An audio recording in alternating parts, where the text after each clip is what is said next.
7 o'clock, Lindsay, whenever you're ready. Everyone. Yeah, right.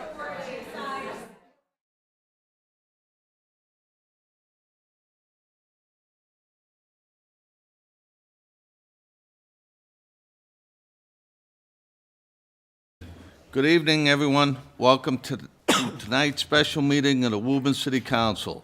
Before we get started, please silence your cell phones. Also, this meeting is being recorded for broadcast. If you can, please stand with me for the Pledge of Allegiance.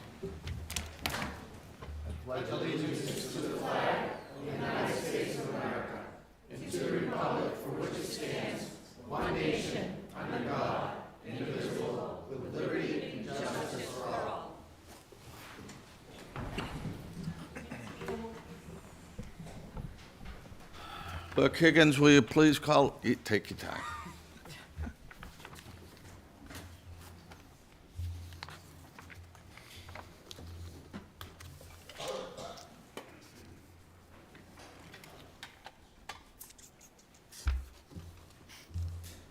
Thank you.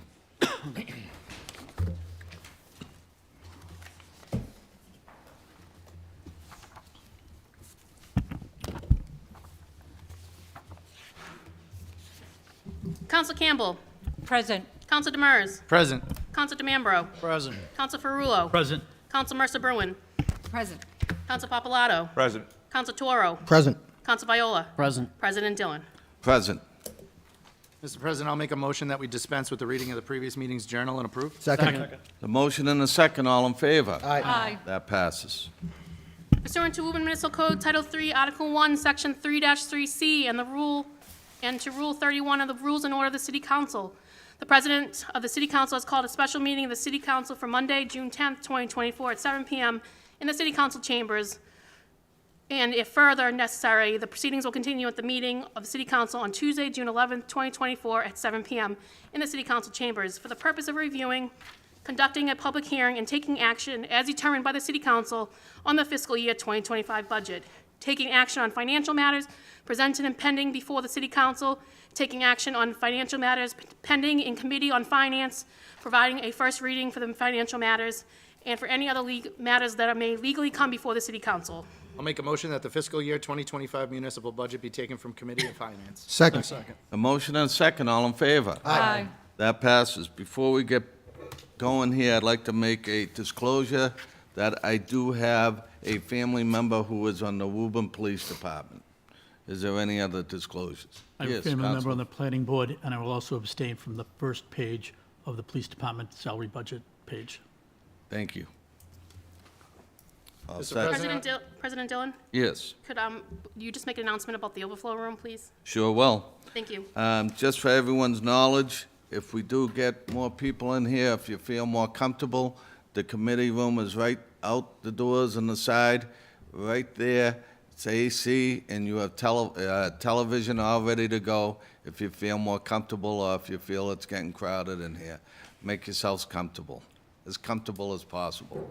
Thank you. Mr. President, I'll make a motion that the mayor's amendment regarding the summary page and page 30 of the Woburn Schools budget that was received and made part of the permanent record in the Committee on Finance on Thursday, June 6th, be made part of the official working document. Second. Motion and a second, all in favor? Aye. That passes.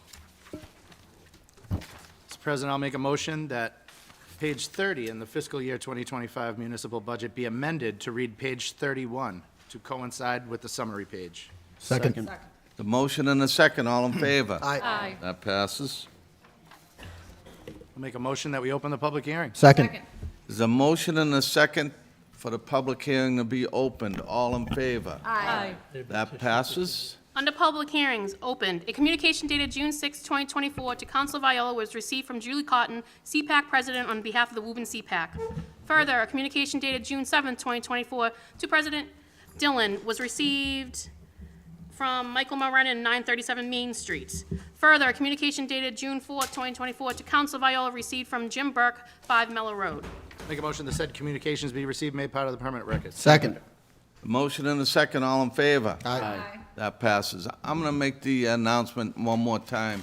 if you feel more comfortable, there's no need to stand. If you don't want to be sitting in up front, the room next door is the committee room. You can see us live on TV there, and it is AC. It's very comfortable.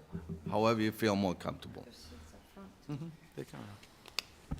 And before we open the public to the... It's open, but Okay. traditionally you can I- let the mayor speak.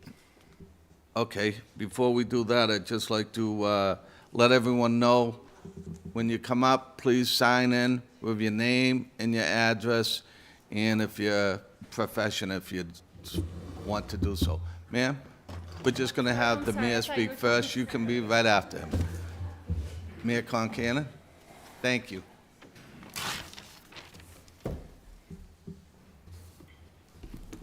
Good evening, Mr. President, members of the council. Good evening. Good evening. Thank you for the opportunity to speak briefly, I promise.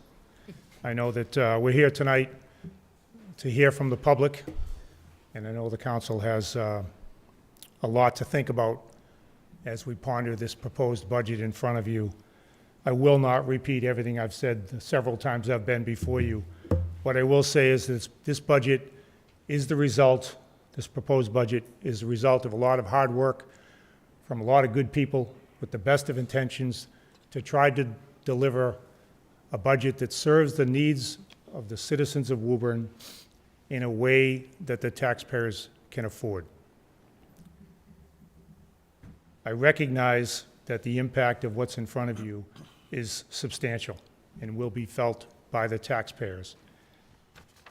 I'm a taxpayer myself, as I know all of you are. This is a significant increase year over year, but as I've said to you the several times I've been before you, we've gone through this. We've talked with every department head. We've scrutinized every line item.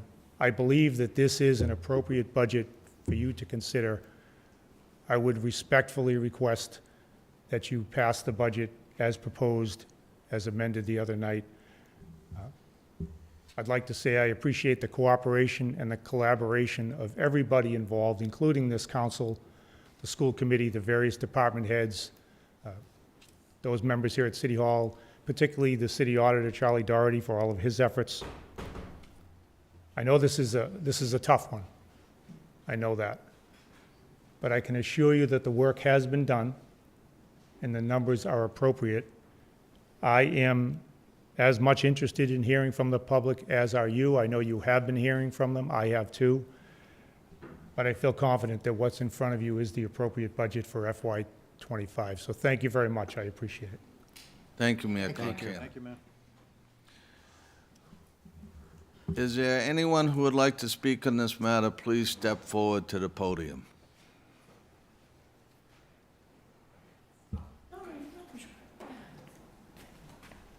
If you could just, thank you, sign in, please. How you doing, guys? How are you tonight? Fantastic, thank you.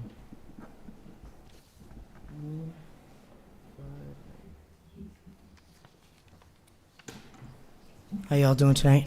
Very Ken good. Polly, North Woburn, for the record. Revenue, revenue, revenue. We need to find ways to come up with more revenue here. 20 million water, 80 million middle schools, 110 million projected for North Woburn schools. We got to innovate here. Now, how I see our system now and how I look at things, it might be a little bit different than you all, as I'm a business owner, but I always go back to a balance sheet, and I'd break it down to revenue per acre, cost per acre, and our liabilities per acre. So with all these things that we do, I would just recommend maybe a study so we really see what makes this city money and what costs the city money, and then what's a liability to this city. One last comment I want to make is regarding the study with the school and the mishap there, right? We don't want to go drown in a poodle in a puddle of water. But in my industry, somebody gets fired. There's a lot of administrators, there's all these things. But I think we need to just think with a little bit of logic here, take a step back, do a bus study. What? The traffic. That's all you guys hear about. Start with a bus study. We have time now, everybody's taking a step back, swallow that down, and let's start there. We have buses going from Richard Circle to the Alta Vista, driving by Avalon. Avalon, driving by Richard Circle, going down Washington Street to go to the Goodyear. Where's the logic? Let's stop brass tactics, and I wish you guys all good luck tonight. Thank you all for your time. Thanks, I Kenny. appreciate it. Thank you, sir. Thank you. How are you tonight, Dr. Crowley? Good evening. It's been a while. And I just wanted to come up quickly to echo what Mayor Concanon said. This process has been collaborative. We've been working together really since January with Mr. Doherty, members of my leadership team, you, Mr. Dillon. Like I said the other night, I recognize the percent increase and the dollar value is significant. My job, as I understand it, is to advocate for the kids, for the students, and the staff of the Woburn Public Schools, and I think that's what this budget does. And so again, wanted to thank the mayor for the collaboration, the school committee who are here tonight for your support, and I've seen many educators here tonight. So I, again, just wanted to come out and say that early. Thank you. Thank you, sir. Thank you. Thank you, Mr. Crowley.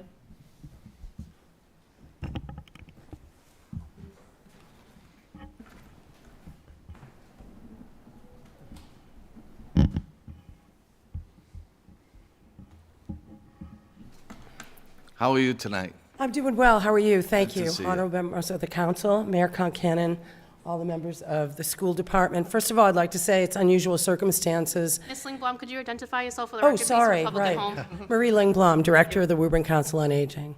Thank you. I'm here at the request of our board and also some of the seniors, just to give some information about them and their lives and the impact that it's going to have on all of them. I know everybody's gone through months and careful consideration. I appreciate that. I certainly appreciate, we appreciate the support of the Woburn Senior Center, but they're frantic, and I'd like to just take a few minutes of your time if you don't mind. Could you use the taller mic? Yes. Marie? Yeah, thank you. Josephine, can you hear me? Thank you, Councilor. Okay. So the increase with regard to the school budget, and I have to say, I do appreciate all of the other departments and the school department for the excellent work that they do. This is a difficult challenge. I recognize that. And I know it's not taken, I know it's taken very seriously.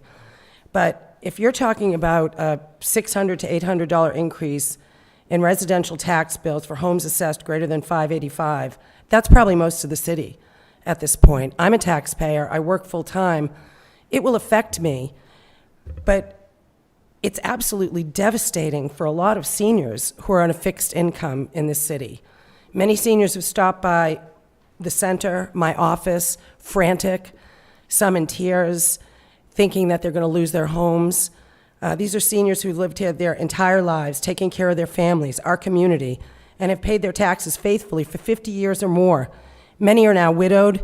Many others have outlived their own children or other family support. I see it every day. There aren't many affordable other options. They keep saying, well, where am I going to go? It's not sustainable for me.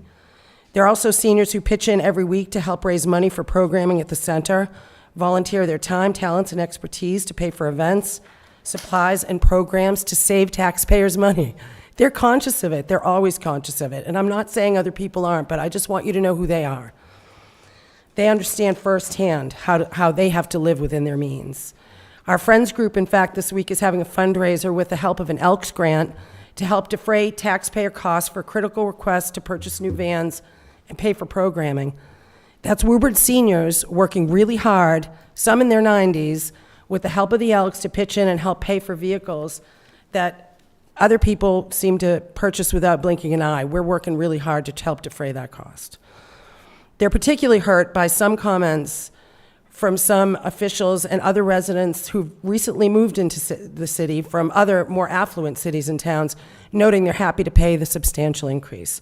What doesn't cross their minds is not everyone can, particularly seniors and some families who've lived there their entire lives.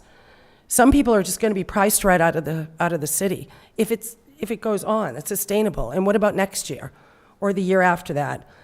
So these seniors are just asking the council and the mayor to, and I know you've had other meetings, I'm here now, I've put together some notes, maybe a little hastily, but to take a hard look and to consider, I know that Mayor Concan and I have talked about this, any potential mitigation that would be helpful to them. I know that the schools, the children deserve a great education. Nobody is trying to undermine that at all. But my God, these people are struggling as it is right now. According to the U.S. Census, there are 10,800 residents 60 and older living in the city of Woburn. The senior center serves approximately 6,000 each year. They absolutely deserve the same careful consideration as everyone else. Again, I'm hoping that the council uses its powers of checks and balances, mitigation wherever possible, to vet and adjust this request appropriately or help lessen the blow and keep our seniors in Woburn homes and the neighborhoods they love. Again, Mayor, thank you for your support. Thank you for your support. And that's it. Thank you. Thanks. Thanks, Marie. Thanks, Marie. Is there anyone else who would like to speak in this matter? Please step forward.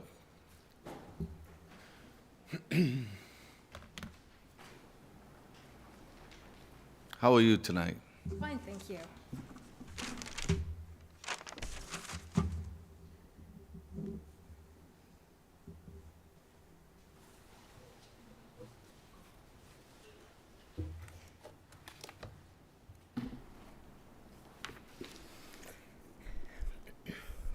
My name is Dr. Allison Van Deventer, and I live at 8 Sherman Place. Thank you very much for allowing the public to comment on the budget tonight. I have children finishing up 3rd grade and kindergarten at the Malcolm White. They're happy and thriving and receiving a very solid education from their excellent, skilled, dedicated teachers and specials teachers, even though the school is overcrowded to the point of crisis.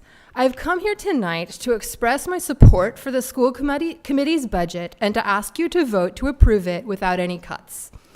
I've listened to last week's meeting and read through the budget. It seems clear to me that it's a well thought out budget that's been put together by our school committee with a tremendous amount of care and transparency.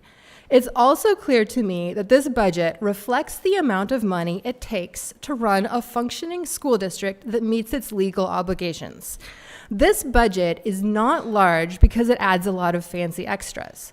To be clear, I might support a budget that would allow us to have elementary gym twice a week, or technology specials in elementary school, or languages or stringed instruments at the elementary level, or more languages at the high school. But no one is even thinking about those kinds of things. This budget is not increasing because the school committee is trying to add nice-to-have extras or wish list items of this sort.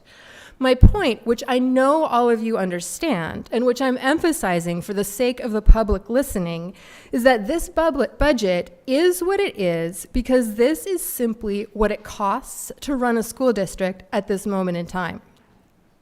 It is true, of course, as we all know well, that this budget increase comes with significant costs. We all know this. My plea to you tonight is this: don't make Woburn's children and teachers and staff bear those costs. If cuts are made to this budget, teachers and staff, many of whom live in Woburn, will lose their jobs at a time when it may be too late to find a job for the upcoming year. We will lose crucial relationships and knowledge when they go, just as we did last year. And most importantly, children will lose crucial pieces of their education. We have a moral responsibility to meet the educational and social needs of Woburn's children. It is not fair, and I want to say this carefully but forcefully because it's my most important point. It is not fair to make our children pay the price. And as we all know, it is the most vulnerable children who will suffer the most if cuts are made. I find it very unfortunate that years of austerity budgets have brought us to this point. It didn't have to be this way. But this is where we are, and now you have to make a choice. Will you vote to support this budget so that Woburn's children receive the education they deserve? Or will you vote to hurt Woburn's children by making it necessary to discard and dismantle key aspects of the school district? Dr. Crowley stated last week that in his opinion, there's nothing in this budget that can be cut. And Mayor Concanon expressed his support for the budget. As a Woburn parent and taxpayer, I urge you to follow their lead and vote for the school committee's budget. It is the product of a huge amount of hard work and expertise, and it is what we need to run our schools. We teach our children to deal with reality even when it's hard, and even when that reality, it is not what they want. It's time for Woburn to do the same. Thank you. Thank you for your... Thank you. Is there anyone else who would like to speak on this matter?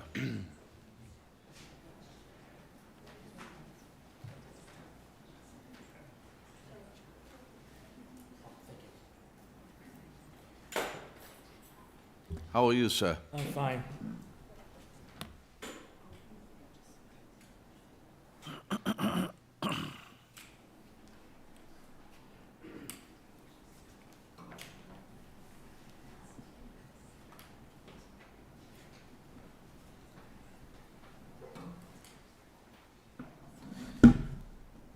All right, name for the record, William E. Stafford, 3 Central Court, Woburn, Mass. Unfortunately, I wish I don't have to make the trip here, but unfortunately, I have to say something against the school budget. My 2 parents are no longer working, and for them to cough up an extra $600 or $800 could be devastating. As well as for myself, I'm working only part-time. That's due to because of my dad had a nasty accident last year. Thanks to the Woburn Fire Department and Police Department, he got the medical care he needed so quickly. And also, too, thanks a lot to the Police Department last year as well, too, because I also had a situation when unknown people broke into my car. Thank God they didn't take it. This school budget is not sustainable at 14%. But the reasons why, inflation is running amok at 3.4% right now, according to the latest inflation figures.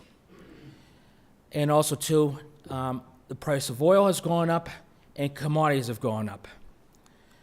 By not budgeting them correctly, we're going into a situation like this.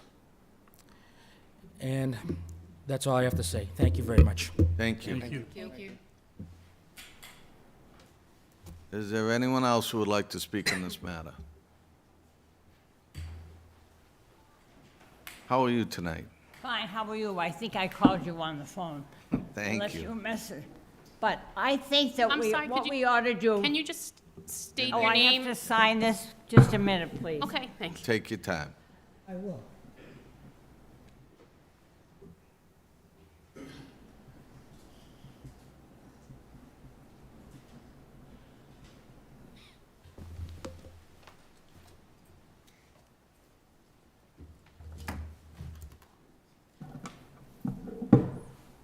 What I really want to say is that I think we have to... Your name and address, ma'am. I did put it... You have to state it for the record as well. State it for the, I have to say my name and address? Correct, That would be yes. great. My name is Josephine Hughes, and I live on Bruno Terrace. Thank And you. I've lived out there all my life.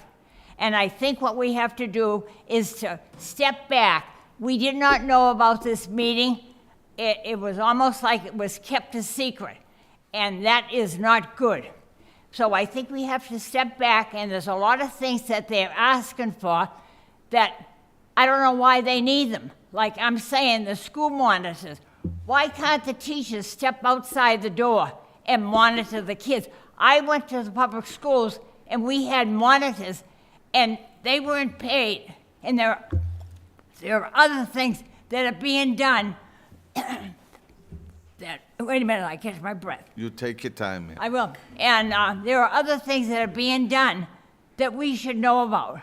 I've lived here all my life. I'm over 90 years old, and I've seen a lot of changes. And some of them are good, and some of them are bad.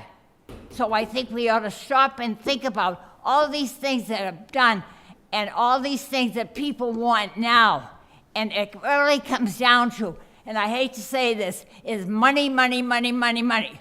Okay, and they don't think of the seniors, they don't think of the kids in school or whatever. I could go on all night, but I won't. And it's nice to meet all of you. Okay, Thank you. I will be back, okay? Thank you. Thank you, ma'am. for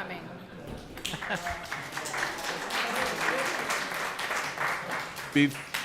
Just to make things move a little faster, when you sign in and start speaking, if you want to speak next, you could come up and sign in while a person's speaking, just to keep things moving a little faster. On deck. Thank you. I'll multitask. Yeah, how are you tonight? I'm good. How are you? Good, thank you. Good evening. My name is Carla Bowden, and I live at 14 Caulfield Road. My husband and I have been homeowners and taxpayers here since 2010. The last few months, our family has been watching both the school committee and city council meetings closely to understand how Woburn's public schools and the city budget will be moving forward in 2024-2025. In a few short weeks, my son will be a rising fifth grader at the Malcolm White. With 350 diverse students, and it is a microcosm of the world outside its doors. When my son goes to school, he has the opportunity to interact with and learn from other students who may not look like him, speak the same language, learn the same way he does, or even have the same access to shelter and food that we sometimes take for granted. A more diverse student body requires that, more. More teachers, more specialists, more paraprofessionals, and to be frank, more administrators. The last few years of increased needs have been masked by COVID funds and other grants. But with those funds gone, it's time to be honest about what our kids need to become successful, to be resilient, and to be inspired to create change in the world.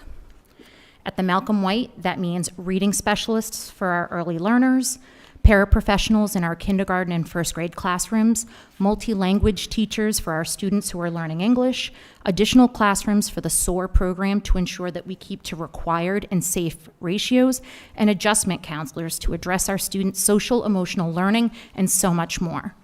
I understand that each of you take your elected positions very seriously, and I know that you have a difficult decision before you and that you need to weigh the needs of many constituencies, not just our kids. But I ask you to take a moment and think about each budget that you have seen before you and ask yourself, is this budget overfunded? If I had to be the person to decide what to cut, what would I cut? What I think that moment of reflection will give you is the same answer it gave Mayor Concannon. Across the board, the city's budget does not have fat or waste. A cut to the school's budget may save the taxpayers a small amount of money, but the positive impact to the taxpayers will be greatly overshadowed by the deeply negative impact to the cuts that we'll have for our students in our district. I know that a tax increase will impact a lot of families with vulnerable populations, and I've spent the majority of my adult life working with those populations. What I ask is that you think about how we can offer discount programs or other ways for households in need to receive abatements. Woburn has done these types of programs before, and I know that with your leadership, we can do it again. I ask that you think outside the box, get creative, and fully support not only the Woburn Public Schools budget, but every department's budget in the FY25 City of Woburn budget. Thank you. Thank you, Carla. Is there anyone else who would like to speak on this matter? How are you tonight? Hi, I'm fine, thank you. My name is Donna Colantino, and I live at 36 Sturgis Street. So I think my heart's kind of breaking watching the older people that are talking about how this is going to impact them. And I am not against, having a great education, but I am into living within our means. So I don't believe that there's a budget that can't have anything cut on it. I think if these elderly people, me, most of the people, a lot of people on the planet are making cuts right now because everything's 3 times more expensive. Food, everything. We're all struggling a little more, at least we are. I don't have children, and I $11 million extra on top of the budget for the school department. I have a suggestion in the name of transparency. What if everything just halted for a little bit, and we listed in the paper, the Woburn paper, which I wish we had someone here doing that, exactly where every cent was going. Because I'm not so sure that you need every single cent. So my taxes will probably go up between $800 to $1,000, I'm not sure, every year from now on. And that's quite a bit. I don't have kids. I think kids are great. But I think sometimes you have to live within your means, and I am against this budget right now. Thank you. Thank you. Thank you. Thank you, Donna. Is there anyone else who would like to speak? How are you tonight? Hi, I'm great. I'll try and read off my phone here. My Yes, name is thank you. Sarah Bergman McCool. We live on Hinston Road. This is my family. We Wanted to first thank you all for the work that you're doing. This is a difficult decision. I have already sent in comments today, but we wanted to come forward and speak publicly at this meeting to show our support for this budget. It is the leanest possible FY25 budget that our schools can have. And our schools are the cornerstone of our city. They make up a biggest part of the city's budget because they are critical to the whole of Woburn and impact so many lives in our city.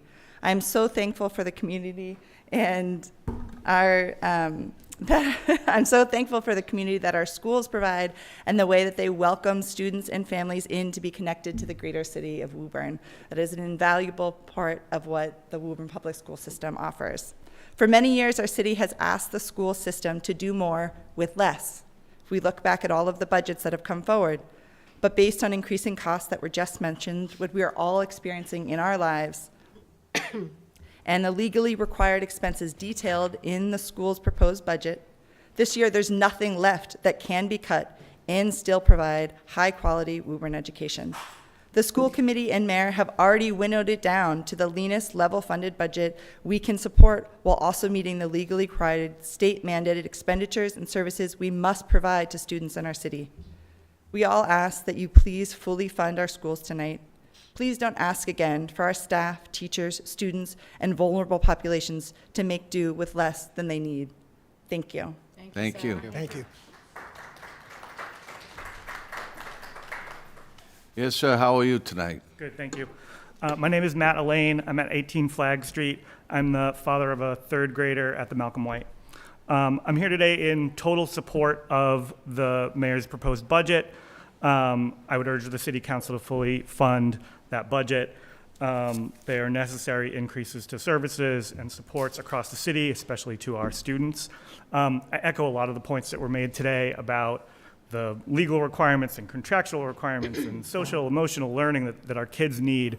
And so I won't rehash all of that, but I do want to make one important point that I think I absolutely understand that the potential tax increase to fund this budget is difficult to swallow and will impact other vulnerable populations like our seniors. I am very concerned, however, that we are overstating or overestimating that impact. Last year, the budget approved by this council increased a little under 6% overall for the whole city from the previous year. Yet taxes only increased for the average family by under $100.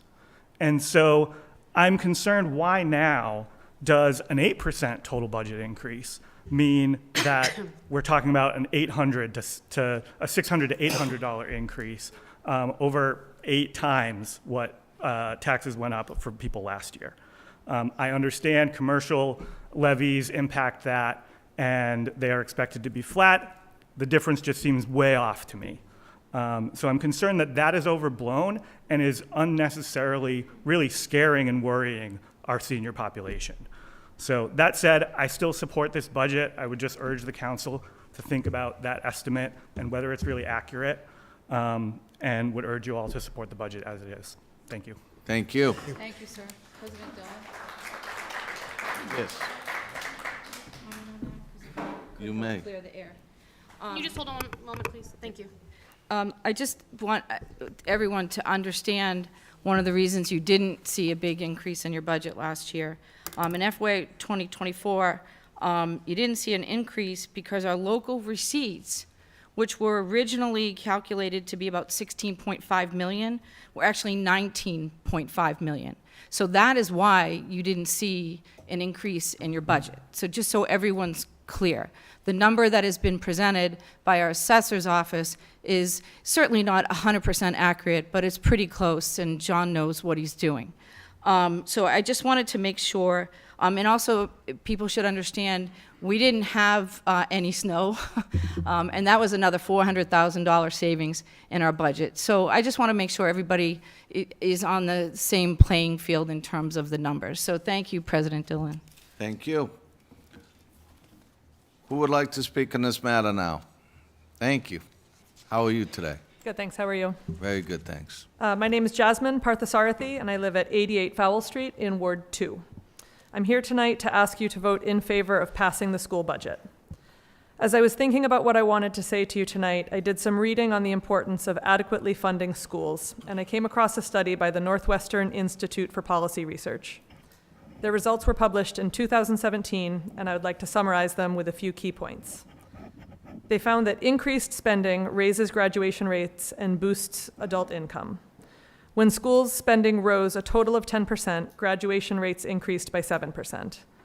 On average, students exposed to this spending increase had 7% higher wages as adults and were 3% less likely to be living in adult poverty. Low-income students benefited the most from increased spending.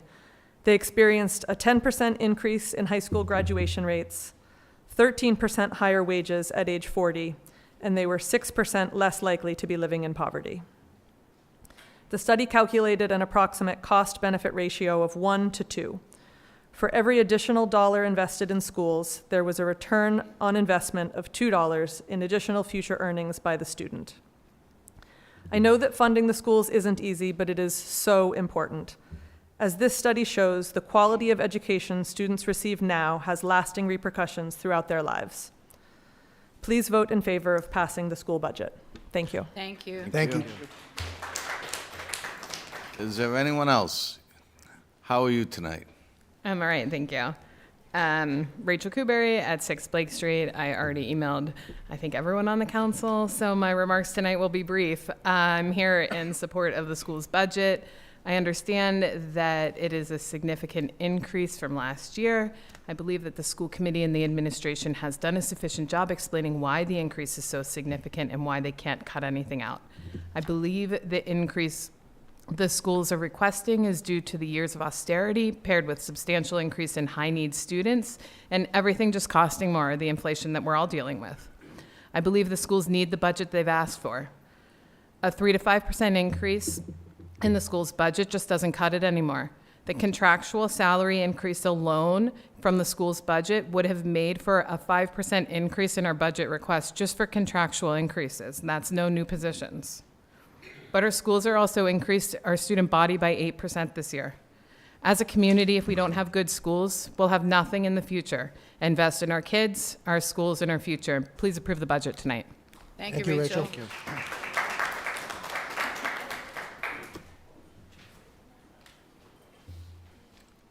How are you tonight? I'm doing well. Eric Scarborough, 53 Mishawam Road. And Christy Nickerson, Jones Ave.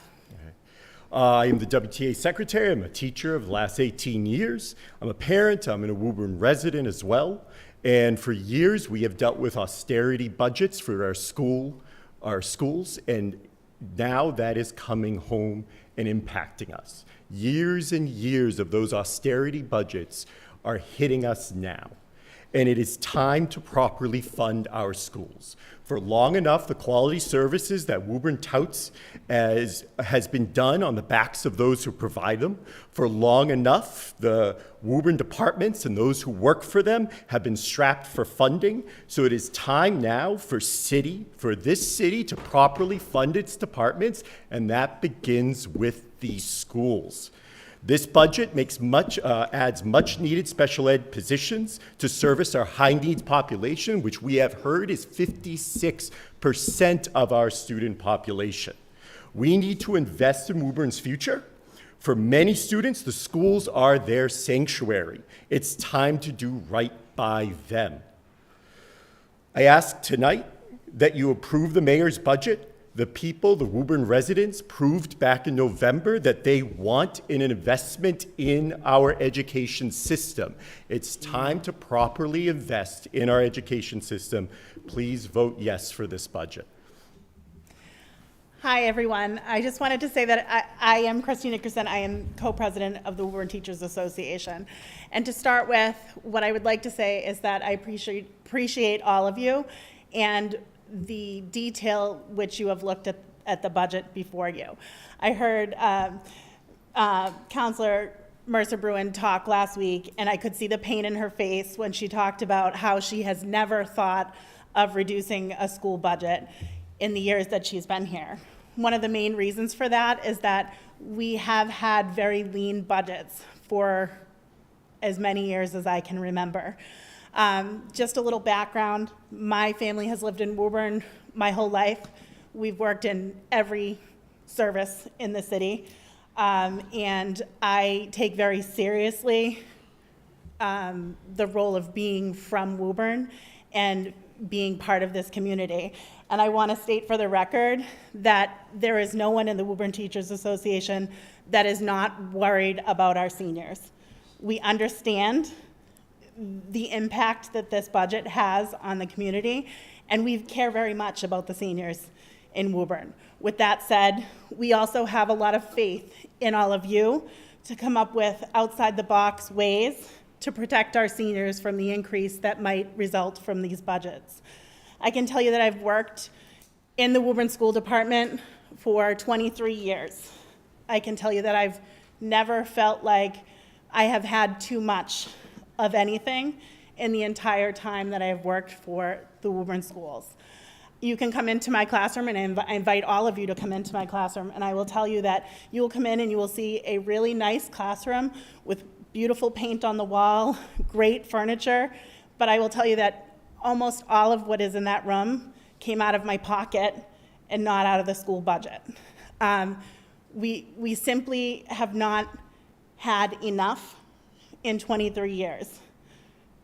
It is time for that to come around the corner now. We need more right now, and I understand the impact. I really, really do. And I don't envy a single one of you, but we are in this situation because our budgets have been so lean for a number of years. And right now, we really need this increase, and I'm asking you to support the mayor's budget as it was presented to you at this last meeting. And I really I want to thank all of you for the time that you've put into looking at this budget and for your consideration of not only the students of Woburn, the seniors of Woburn, but everyone in Woburn. I truly appreciate all of you. Thank you. Thank you. Very much. Is there anyone else who would like to speak on this matter?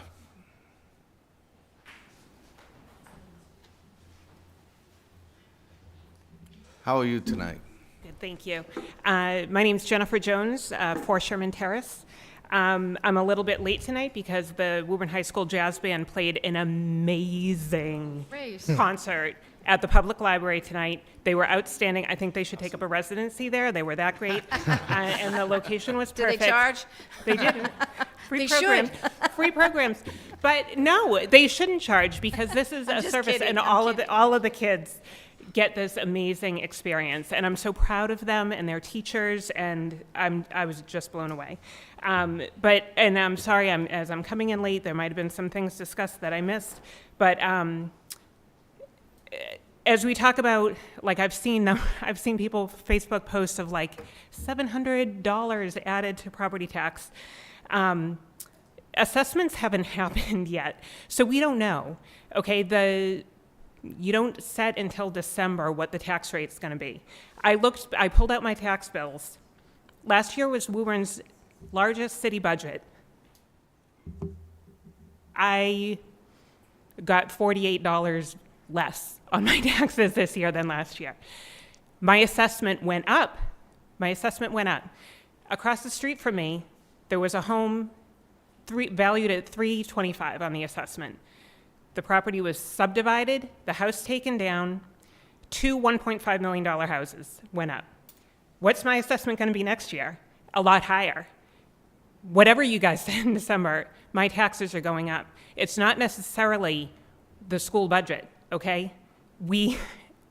I paid less money this year than I did last year, and the budget was the largest we've ever had. Okay, so just sharing that. But again, like I said, my daughter thrives in band. I love to see what these kids are able to do. Last year, I was here because middle school computer science was cut when the budget was sent back. I cannot believe that. And I don't want to see band cut. I don't want to see jazz band cut because we can only afford marching band, okay? Last week, Dr. Crowley was asked, do we pay for buses? Do kids pay for buses? Do kids pay for sports? Do kids pay for lunches? And he answered no to all of them. And we are all really proud of that. We are proud of that, the kids who are the most vulnerable in this city, the most vulnerable because they can't vote for any of you and they don't know how to get in touch with you, those are the kids that are going to lose out if we don't fund this budget. So I ask you to take that into consideration. The people that can't come here before you are the ones that will lose the most. Thank you so much. Thank you, Thank you, Jennifer.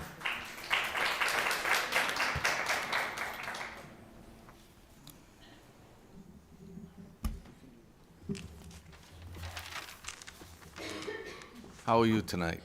Hi, good, how are you? Good. We've deviated from the signing in advance, but I will do that after. Thank So Mary Paris, 80 Kilby Street. So just want to thank all of you for all of your work during this process. Certainly been a long one, someone following along as best as possible. I know how much time and energy you, along with the various city leaders, school committee, mayor's office, and more have put in. I'm going to keep this simple. I won't rehash a lot of what was previously said, but I do echo a lot of the sentiments that many of the parents and caregivers have shared. I ask that you support this budget in full, particularly that of the Woburn Public Schools, but also for Northeast Metro Tech. I'm a proud parent of a Voc student and strongly believe in what vocational schools have to offer our children, so I wanted to mention that as well. Our kids simply need and deserve this funding. I can appreciate that this budget means an increase in taxes, and this will be a financial burden on many families in our community. For some, it will be a more significant impact than for others. So with that, I would ask that we consider all creative options available to fund this increased cost to the city while balancing the increased cost to our residents. I don't know what the exact answers or solutions are, but I don't see why we can't achieve funding our schools and services while protecting our vulnerable populations. It doesn't need to be one or the other. Let's explore all available options to increase revenue streams to fund this budget to support our growing and ever-changing city. Let's think outside the box about how we can achieve the goal of funding this budget, particularly for our schools, and ensuring our residents can absorb this increase. Thank you for your time. Thanks, Thank Mary. you. Thank you. Is there anyone else who would like to speak in this matter? Can I come up with you? Wait a minute. Yes, ma'am. She can. No, I had my I don't know why they need excuse me, I had water. I don't know why they need monitors at the school to watch the children walk up and down the hall at $11 an hour. That's a lot of money when you add it up. For how many monitors are you having? And why can't the teachers step outside the door and watch these kids monitor up and down the stairs? Why do you have to have this extra expense that'll go on and on? You figure that out, $11 an hour, and how long are they gonna be there, and how many years are they signing a contract with this? That's outrageous. I think you ought to look at this budget and look at it more sensibly and say, maybe there are some things, all these people say they accept the budget, but why don't you look at the budget and take out some of these things we don't need? Do we need monitors to monitor, excuse me, to monitor our children up and down the school? We had monitors in the school, but they were kids that were in school. They weren't paid, okay? And it doesn't make sense. And sometimes you put things in the budget that you really don't need. What will happen in the future? And why did you, Mr. Mayor, give them the free load that they could have everything they want? And instead of saying, okay, this is what you can have, you Ma'am? take and you... Ma'am, What? you can just direct your comments to us. All right. Thank Do you. you know what I mean? I think you understand that, so I think you Thank ought to you. look at that. And I really think that this should have been in the paper, so the people of Woburn could have known what was going on here. And I was very disappointed about that, because I heard about this by word of mouth, okay? Thank So you, ma'am. I think there should be more open. In the Times, it's really gone downhill since Mr. Haggerty's gone, but that's beside the point. But I really think that some of these families should take a look at this budget and what's in it, because you're gonna be paying a long time. Thank you. Thank you. Thank you. I'll be back.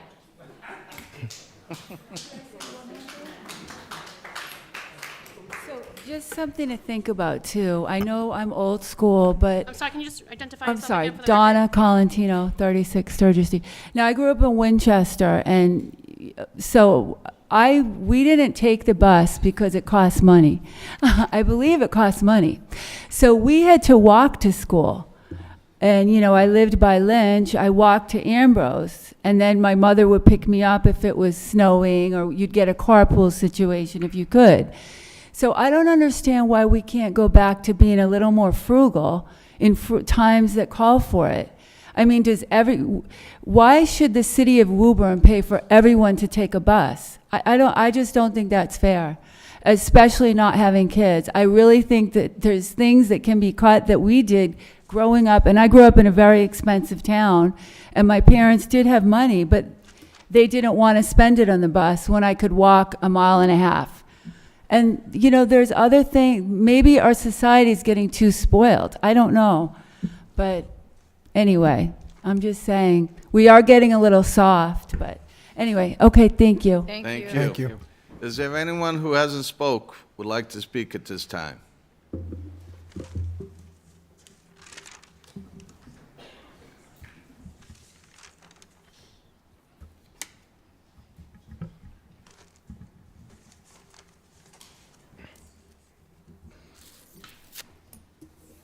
How are you today? Good evening, everyone.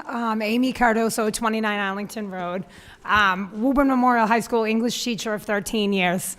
Extracurricular club advisor and the district's GED prep teacher at night for adults. So I spend a lot of time at 88 Montvale Ave. And I don't have anything prepared. I just wanted to get up here and kind of speak from the heart and just address some points that I know you all know, but maybe members of the public do not know. But I think the last time I spoke in front of the city council was when I was in 10th grade and we were asking for a new high school. And we were worried about taxes going up then as well. And I'm really glad that we got that new high school. I'm proud to teach in that high school because I'm a product of Woburn Public Schools myself, K through 12. When I graduated college very far away, I came back here because I'm proud to be a Tanner. And I wanted to give back to the community that has given so much to me because I was one of those vulnerable kids. I grew up low income. The schools were wonderful to me. They helped my mother. They helped us when we needed help. And now there are even more kids like me than there were 20 years ago when I was graduating from Woburn Memorial High School. And just a few points that I'd like to make. Again, I know you all know this. I know members of the school committee know this. I know certainly my colleagues know this. But if people in the public don't realize things when it comes to a school budget, there are not just contractual needs. So good faith, agreements that maybe a union makes with the lawmakers in the city, but there are federal mandates in terms of students' needs. If a student has something written into an IEP, which is an individualized education plan or a 504, maybe that's a one-on-one person with them. We need to fund that. There's no way around it. It is a legal document. So I think some of the things in the budget that people might be questioning, thinking that we could cut out, that it might be considered fluff, things like that, they go back to legalities. Another example is homeless transportation. If the public is unaware of this, if a student's family is displaced while they are in Woburn Public Schools and say they end up in a shelter in Boston waiting on housing, we have a legal responsibility to transport that kid to Woburn Public Schools should the family wish to keep them in Woburn Public Schools. We didn't make these laws. You didn't make these laws. The state government did or the federal government did at some time. So we have a lot of obligations that we can't cut out because it's just our students' needs have changed. Our population has changed. I tell anybody that will listen to me, I am on year 13. This job has changed drastically since I have started. It's changed a ton in the last 5 years, never mind 13 years. Our students are changing, their needs are changing. We have 57% of the kids that live in this city and attend our public schools fit into that high needs category, meaning they are low income, they are ELL students, English language learners, or they are special education students. We have special education students that require severe needs. They are entitled to those. Of course, morally and ethically, we should meet every student's needs in public schools. But I just want to remind people that maybe have forgotten this, or to educate people that are at home, or maybe even in these chambers that don't know these things. There are many things that simply cannot be cut.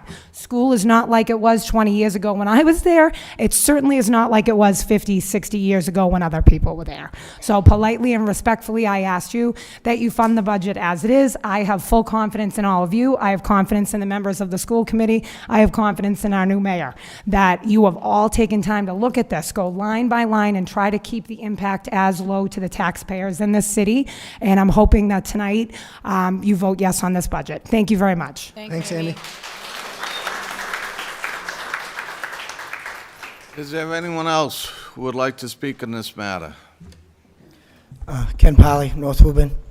We're going to be back here in 9 months talking about this again. We have a redistrict. We don't know what that's going to cost. We have a obligation legal for the raise for the teachers. It's at 4.5%. It's a couple $1 million. We should also be thinking about when and if this passes. Maybe there's some type of caveat. Well, next year we can do X. Maybe there should be an audit.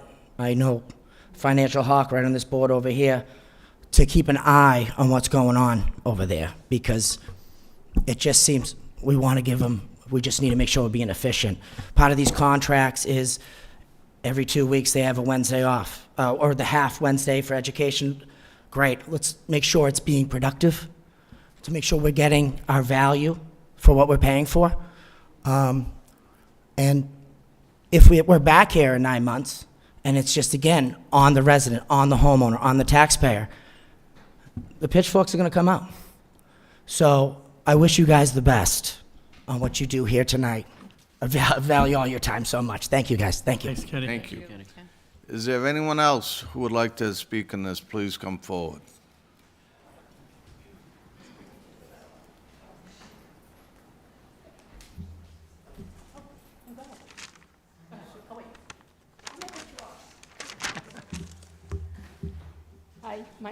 I have to sign my... Please, thank you. The first time I've been on one of these, so... I appreciate that.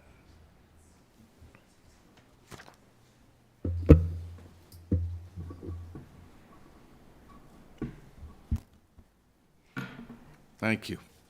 If you could speak into either one of the mics, you can pull down, you can pull it down, whatever's Hi, easier. my name is Isabel Silva. Thank you.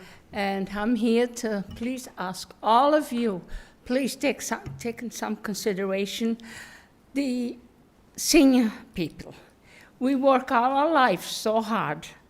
And right now, at times like this, a lot of seniors are struggling to keep up with their homes.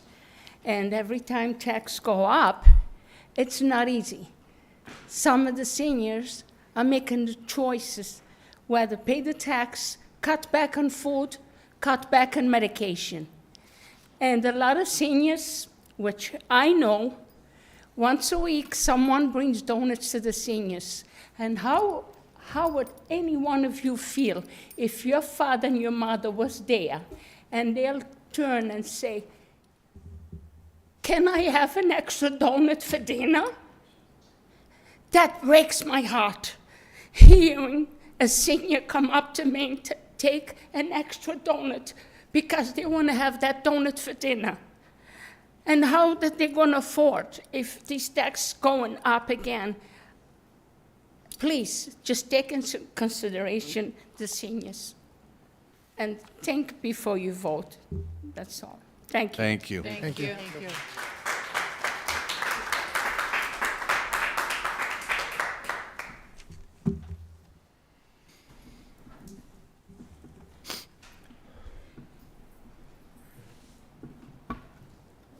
How are you tonight? Good, how are you? I'm going to go thank for the short microphone here. So I am a parent in Woburn. Can you just state your name and address, Oh, I'm please? sorry. That's okay. Julie Cotton, 17 Darling Drive. I am a parent in Woburn. I have 3 children. None of my children are actually affected by the school budget directly. I have 2 children who are homeschooling. I have 1 child who is in an out-of-district special ed placement, and she's actually on the city side of the budget as of last year when she started. I am still asking you to fully fund the school budget. I personally feel that if you don't have strong schools in your community, I don't know what you really have as a community. You need to have that as a base to show what your values are, to show that you care about the next generation, to show that you want an educated community. We have a lot of things we love in Woburn. We love Horn Pond. We have a culture here that is really wonderful. And I think that if you take a step back and you look at our community, you have to see strong schools as part of that. I don't see how we could cut anything from the school budget at this point, having looked at it closely.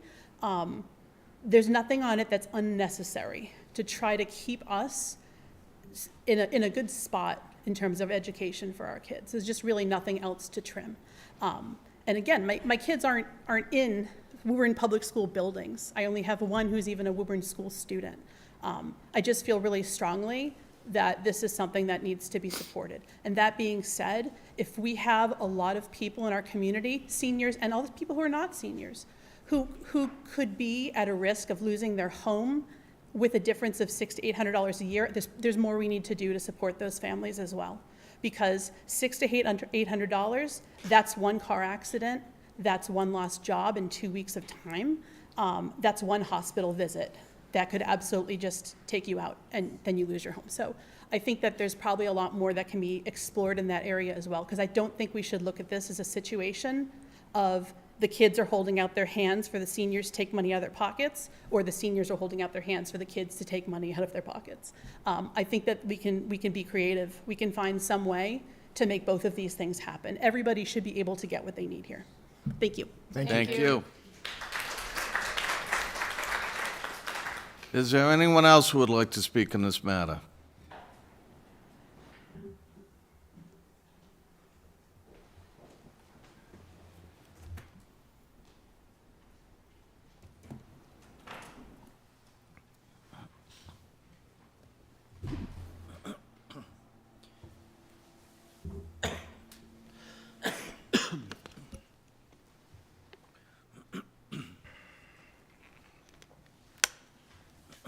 How are you tonight?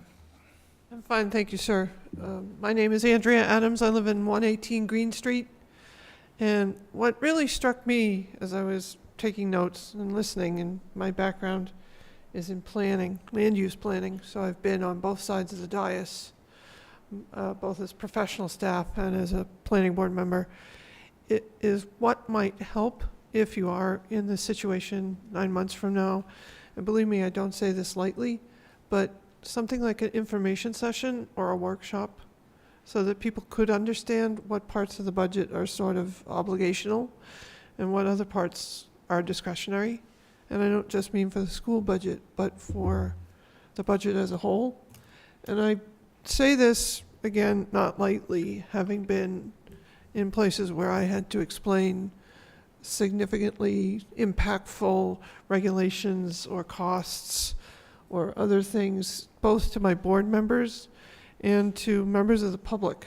And I'll just give you a quick anecdote. One of the projects I worked on in my professional career was Canal Station Power Plant. And at the time, they were asking for additional withdrawal for cooling water.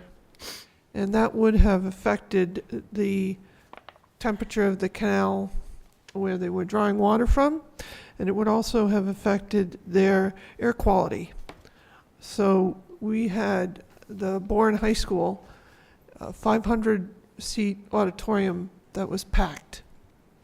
And people wanted to understand what was happening to the air quality and what were they spewing out, because they had originally burned coal, and was everything going to go to heck in a handbasket. So I guess I'm saying that I understand the delicacy of those matters and providing clear, concise information, but I think that might be a way to help people, if not support the budget, for whatever reason, understand why it is structured as such, and you might get some additional creative feedback in those listening sessions or workshops. So, I wish you all the best. I don't feel I can comment otherwise because I don't have a dog in this hunt. I don't have children in the schools, although I am a product of a public school education from another community in Massachusetts, which served me quite well. So again, thank you very much for allowing me to speak and for having this public hearing. Thank you. Thank you. Is there anyone else who would like to speak on this matter? Please step forward. Seeing nobody. Mr. President, I have Yes. a couple comments. Yes, Councilor Campbell. Thank you. On Friday, I put an order in for tonight to continue the public hearing. Now, we are scheduled tonight and tomorrow night. But I put the order in to continue the public hearing because until Monday, June 17th. And the reason is because we, as the city council, our rules are that we have 45 days. As of tonight, we've had the budget for 18. And we had the school budget, we had the school come and the superintendent come on Thursday, last Thursday. So we have not had the budget, I feel, long enough to make these important decisions. In the past, we've had really such a level-funded budget that we could do it quickly. This is not. This is the first time we are having a large increase on the budget. Many of the things we absolutely need. We needed more police, and I thank Mayor Concanon for putting that in. Thank you so much. We need to fund that. We have the head of conservation that does, her workload is tremendous, and for 14 years, she has tried to get an assistant. She's the only one in the office, and for all this time, it has been denied. Finally, a position is being put in by Mayor Concanon, and once again, I thank you, Mayor, for doing that. Her position is needed. The same with the Parks Department. We have the amount of parks that we have in Woburn, and they're multiplying, which is wonderful that we can live in a city with so many parks. But we have not had the laborers, and that we've had to do overtime, and it's been exhausting for them. So finally, for the first time in 14 years, we are gaining one. And I could go on. There's only a few more positions. The reason I say that is because that part of the budget, I truly believe Mayor Concanon has looked into it, and he didn't give everybody everything. He said, bear with me, wait till next year, maybe we can help a little bit. Let's try to help a little bit. I want to make sure that that's what you said, correct, Mayor? And I think that's wonderful. So he wasn't throwing everything in. But when it comes to the schools, I have to say I was very surprised at the amount that was being asked for. $11 million to fund the schools. And I talked to Andrew Lipsett. I talked to other members as well. I do understand what you need. I keep hearing about mandates, and I understand your project with let me see, you have the out-of-district tuition, $803,000. Obviously, we've got to pay that. We do. Special ed transportation, $1 million. These are all mandates from the city. From the state. We absolutely need to fund that. The homeless and general education transportation increase, $400,000. We must increase that, absolutely. Almost $400 million for the salary increases for the hardworking teachers. We absolutely have to fund that. There's no question. They deserve it. They should have it. It's contractual. They have, what'd I say? Oh, 400,000, excuse me. Excuse me, I have million on my brain, fortunately. Those are all things we really cannot touch. And the reason I have, from the beginning, tried to encourage the city councilors as well as the mayor about tapping into what's called free cash, or it's a rainy day fund. And just briefly, I was talking to a school committee member. She wanted to know more about it, and if you could bear with me so that you would understand what that means. And please, Charlie, if I'm wrong, jump up, okay? We're very conservative in our budgeting. So at the end of the year, if we have a surplus in our budget, say 3%, or whatever it might be, say 3 million, that extra amount goes into what's called the rainy day fund, the free cash fund. And over time, that accumulates. We're at 42 million, are we? Around that. But that money, also, it's being used, it should be used as capital purchases, one-time capital purchases. And so that is, say, if we needed a new fire truck for 2 million or something like that. That's what it should be used for. It also is used to keep our AAA rating where it is. If we lose that AAA rating, then our other projects, the schools, things like that we need to build, we still need one for the Alta Vista, a new school, the interest rate won't be as good, so we have to be careful. But we can take a little of it. And I feel that this is the year, because of what we are looking at with this increase from the school, which is going to put, I feel, too much of a burden on our seniors to do 600 to 800 average. So it could be 1,000 depending on what kind of home you have.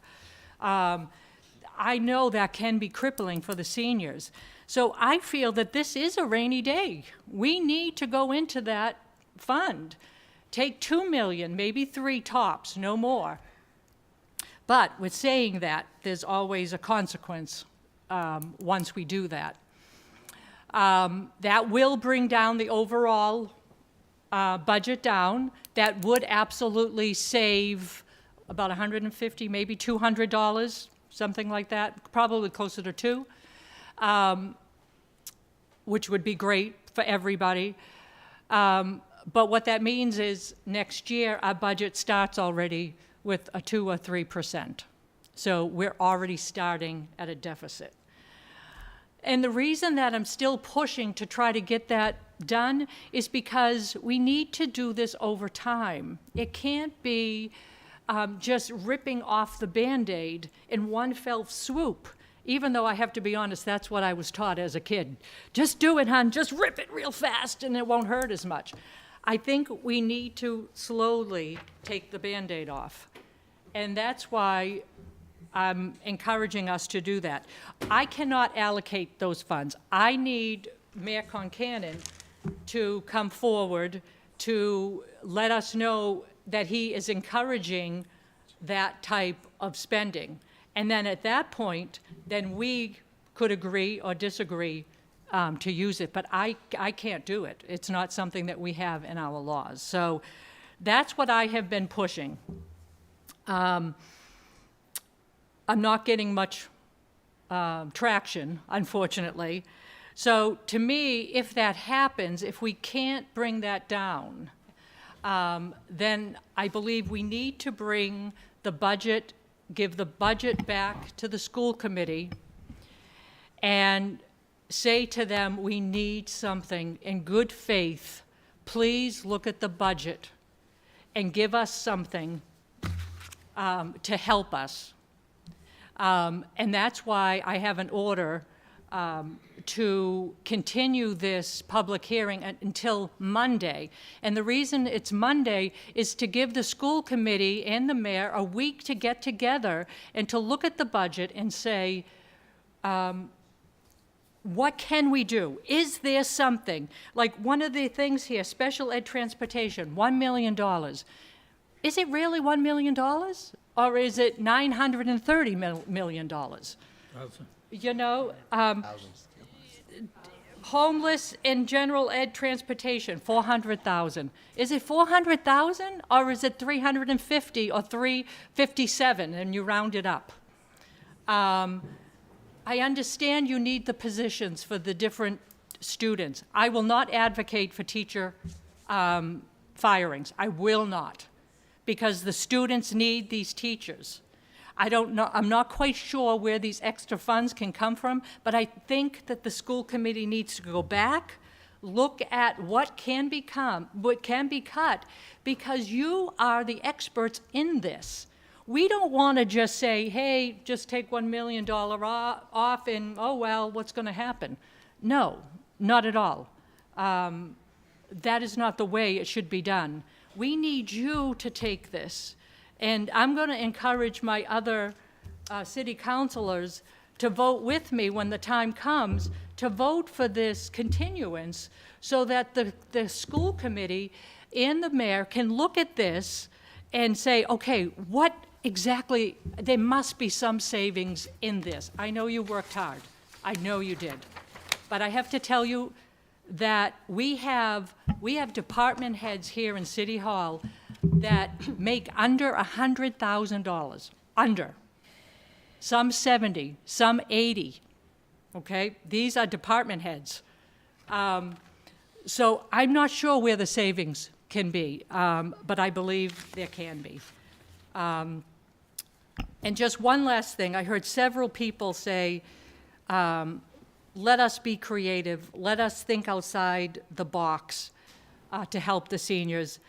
I believe all of us have been doing that. We are trying to look at the work-off program. Can we increase the funds from 2,000 to maybe more? What kind of rebate can we get? But we don't have the answers yet. So without those answers, I don't feel we can vote on this budget tonight. I feel that we need, if we're going to be in good faith, really look at everything before we vote on this increase, this tax increase, which is huge. We've got to know what everything is laid out, what we can do for the seniors. We need more time. One last thing. I do understand that it's procedural that the school has until June 15th and then if we don't pass the budget, they will need to do pink slips. I understand that, I really do. I know so many my niece, she's in another city, she's already gotten hers because their budget hasn't been passed. And I'm not saying that I like that, but we have 45 days. Those are our rules. And as much as I don't want to go that route, this is huge. We've got to make sure we're looking out for everybody. And so with saying that, I'm done, but thank you so much. Thank you. Anyone else? Sorry, oh, go ahead. Yes, Councilor Demers. Thank you, Mr. President. I appreciate my colleague from Ward 1's efforts on the budget, just like I appreciate all my colleagues' efforts on the budget. But with all due respect, I think postponing now does more hurt than it'll do anything beneficial.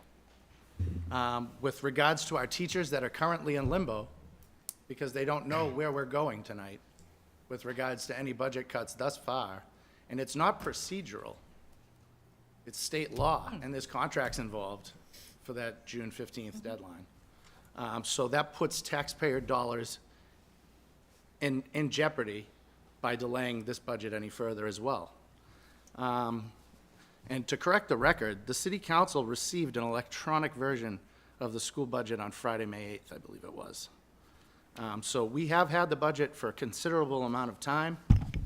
That electric version, and I do stand corrected from our hearing the other evening, those position requests are listed in there, and the many other positions that are going to be requested of this council in the future and the city are in there as well.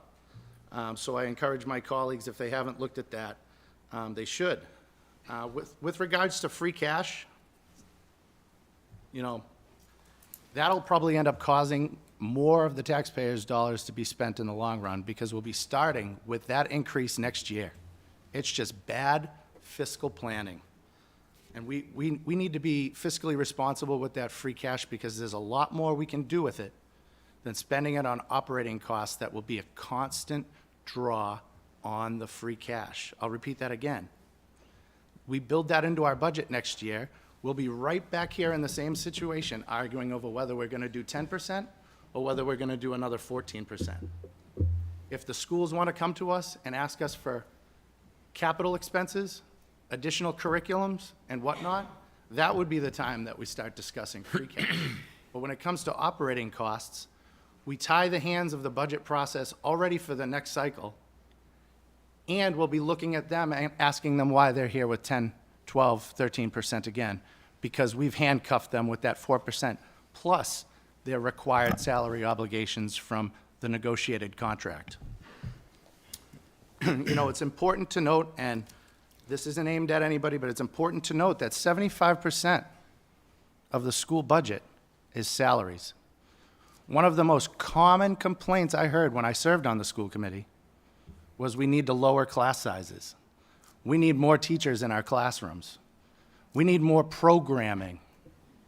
All those words right there are buzzwords for needing more people to teach our children. That equals salaries. So 75% of that budget is salaries to educate our children, to coordinate our curriculum so every child across the street across the city is learning at the same time, the same subject criteria, so that every child is getting an equal opportunity education in the city of Woburn. We have high needs growing. Joanne, you knew my mom. She was a proud graduate of Woburn High School. She was born in Portugal. Whenever I hear great stories about our multilingual program, all I can think of is the teachers that helped my mom learn English. So when we look at here, and we're now discussing that 25% of the budget that is other costs, we're talking busing, we're talking homeless transportation, special education transportation, out-of-district costs. There's a lot of things in that 25% piece of that pie that you cannot cut.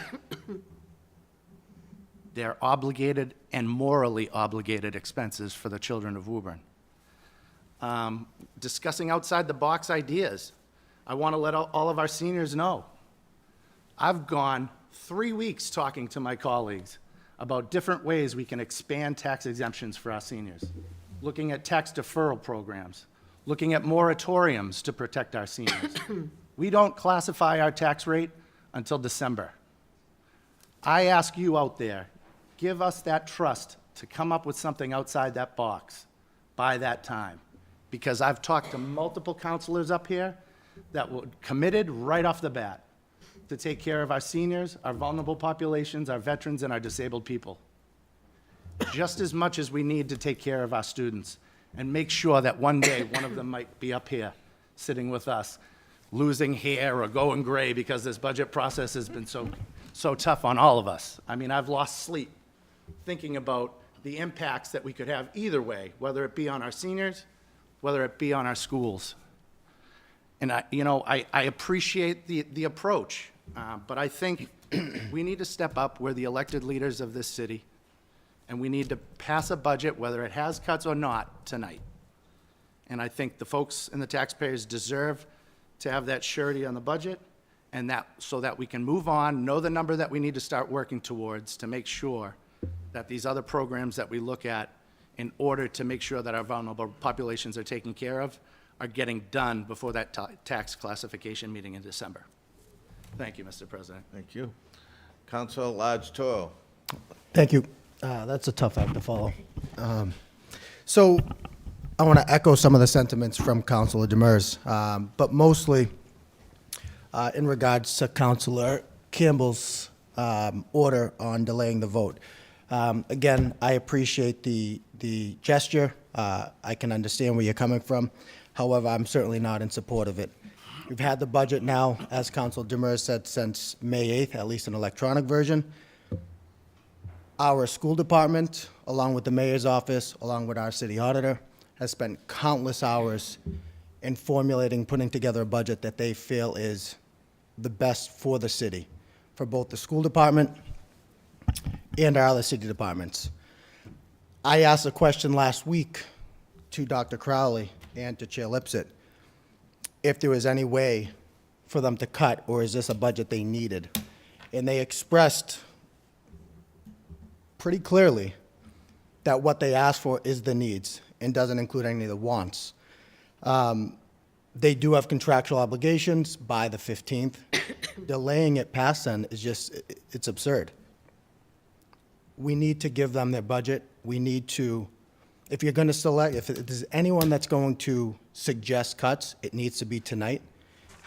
We need to provide them with a budget so they can operate properly. I won't support the order. I can't speak for my fellow councilors, but I just wanted to go on record. Thank you. Anyone else? Yes, Councilor Papalato.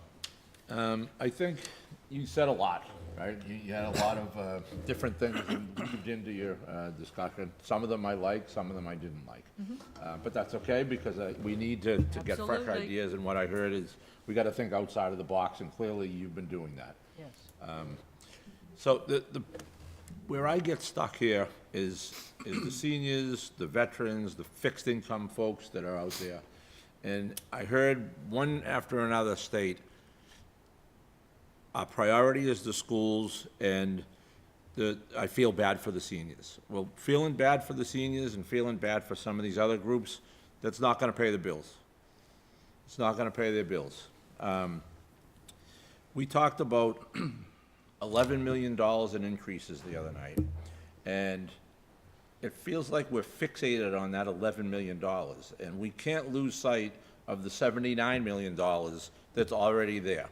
And Councilor Demers, you're right about 75% of the salaries is salary money. 75% of the salaries is not teachers.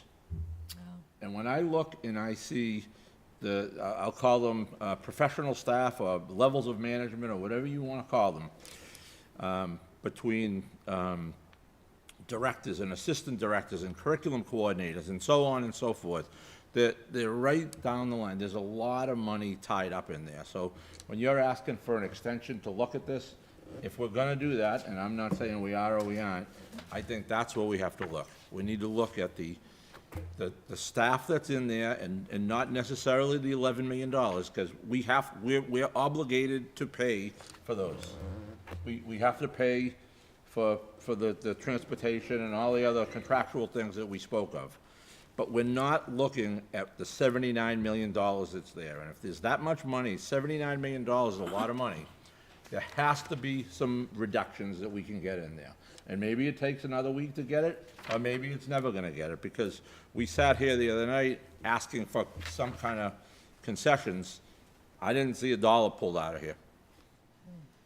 So I feel like there's not an appetite on the school side to do that. Thank you. Thank you. Councilor Viola. Thank you, Mr. President. First, I want to say thank you to the many residents who've contacted me both in favor and against both the mayor's budget and the school's budget, and I value your opinions and input. I take my vote very seriously on this budget, and it's been as transparent as possible. I'm concerned about those who are just getting by, such as our most vulnerable, the seniors and the elderly.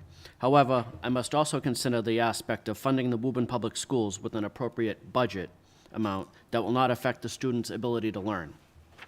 So after careful study and review of the proposed FY25 budget, the following a few thoughts and observations that I have. The budget reflects what is required to sustain and maintain the high quality of city services that our residents expect and deserve. Overall, it's important to recognize that most line items in this budget are outside of contractual obligations, are being affected by increases in operational costs driven by inflation and other factors beyond our control. On the city side, speaking in staffing, as Joanne alluded to, this budget includes 5 new firefighters, one which will be the first female firefighter that Woburn's had, an essential position in the Conservation Department, and 1 laborer for the Parks Department, and which is desperately needed, and a head of reference position at the library, which is another essential staffing position. With respect to the school budget, I've been in close communication with the superintendent of schools, Chair Lipset, and various members of the school committee, as well as the city auditor. I do agree the school budget is extremely high. However, the budget increase is being driven by contractual obligations, special education out-of-district expenses, and the rising transportation costs for all students, both in and out of district. I believe that there may be some minor expenses that we could reduce on the school side, perhaps for travel for administration or overtime for facilities, however, for example, but the savings would be so nominal that it doesn't substantially affect the outcome. And what I'd like to reiterate is that we've heard from Superintendent Crowley that he will work with the city and agree to utilizing WUSTAT, which I think is a move in the right direction. And finally, as Councilor Demers said, we do need to look at ways to offer tax relief to our seniors, to most vulnerable populations, and those who are struggling with economic hardships. This could be done by improving our tax abatements, offering tax-based on financial hardships, or perhaps allowing taxpayers to voluntarily increase their property taxes if that's allowable. Thank you, Mr. President. Councilor Demers, and then Just Councilor to Councilor Papalato's point, I do respect my colleague over there from Ward 2. They're all educators in that 75%, in one way, shape, or form, within our public schools. All the way from the superintendent down to the folks that work in the cafeteria and our support staff. They're all educating our kids at some way, shape, or form at all the time. So I think saying that they're not all teachers in that 75%, I don't know if I can agree with that, because I think everybody plays a vital role in educating all of our children in that school district. Thank you. Councilor Mercer Bruin. President Dillon, I'll defer to the other counselors. I'm going to be a bit. Okay. Thank you. Anyone else? Mr. President? Yes, Councilor DeMambro. So I've been looking at this budget, and I've turned over pretty much every rock I could possibly turn over, looking at ways to make this thing palatable. And I don't mean to shortchange anybody. I respect all the teachers. I know exactly what they go through. I worked in another town in a municipality for the school department and facilities for 10 years. I spoke to teachers every single day. I communicated with them, talked with them. They were my friends. I have friends in the Woburn school system that are teachers. Since Thursday, I have pretty much interviewed anybody that would listen to me, and I asked the question about the budget. I asked educators, I asked police, I asked residents, I asked seniors, I asked kids that are freshly out of high school in college. And I got a mixed bag of answers. But me personally, what I have found, when I listen to everybody, they have concerns. And I have concerns. I worry about our seniors. And I don't think any one of us up here on this council takes this vote lightly. I think this vote has caused us many, many, many sleepless nights. A lot of agita, if you would. We have tried to be in communication with one another daily, multiple times a day, for weeks. I have been in communication with the mayor, the auditor, the city, all the city officials that have any sort of influence on this budget in one way, shape, form, or another. The state representative. I'm concerned because we do need to fund our schools. We do need to give our kids an education. And I'll say this. We also have to look down the road. We have to have foresight. We have to have foresight for not only our children, but our seniors. It's a global market. We got to give our kids the best education possible. It is extremely competitive out there, and it's extremely expensive out there. We've tried to find ways to cut. It's minimal at best. On the school side, on the city side, it's pretty much right down to the bone. But we need the services all the way around for all of these different departments. We need our police, we need our fire, we need our DPW to support our infrastructure. We need our educators to educate our children so that we have a future that can carry all of us at some point. And maybe we haven't been taxing the way we should have in the percentage we maybe maybe should have along the way over the last 15 to maybe 30 years.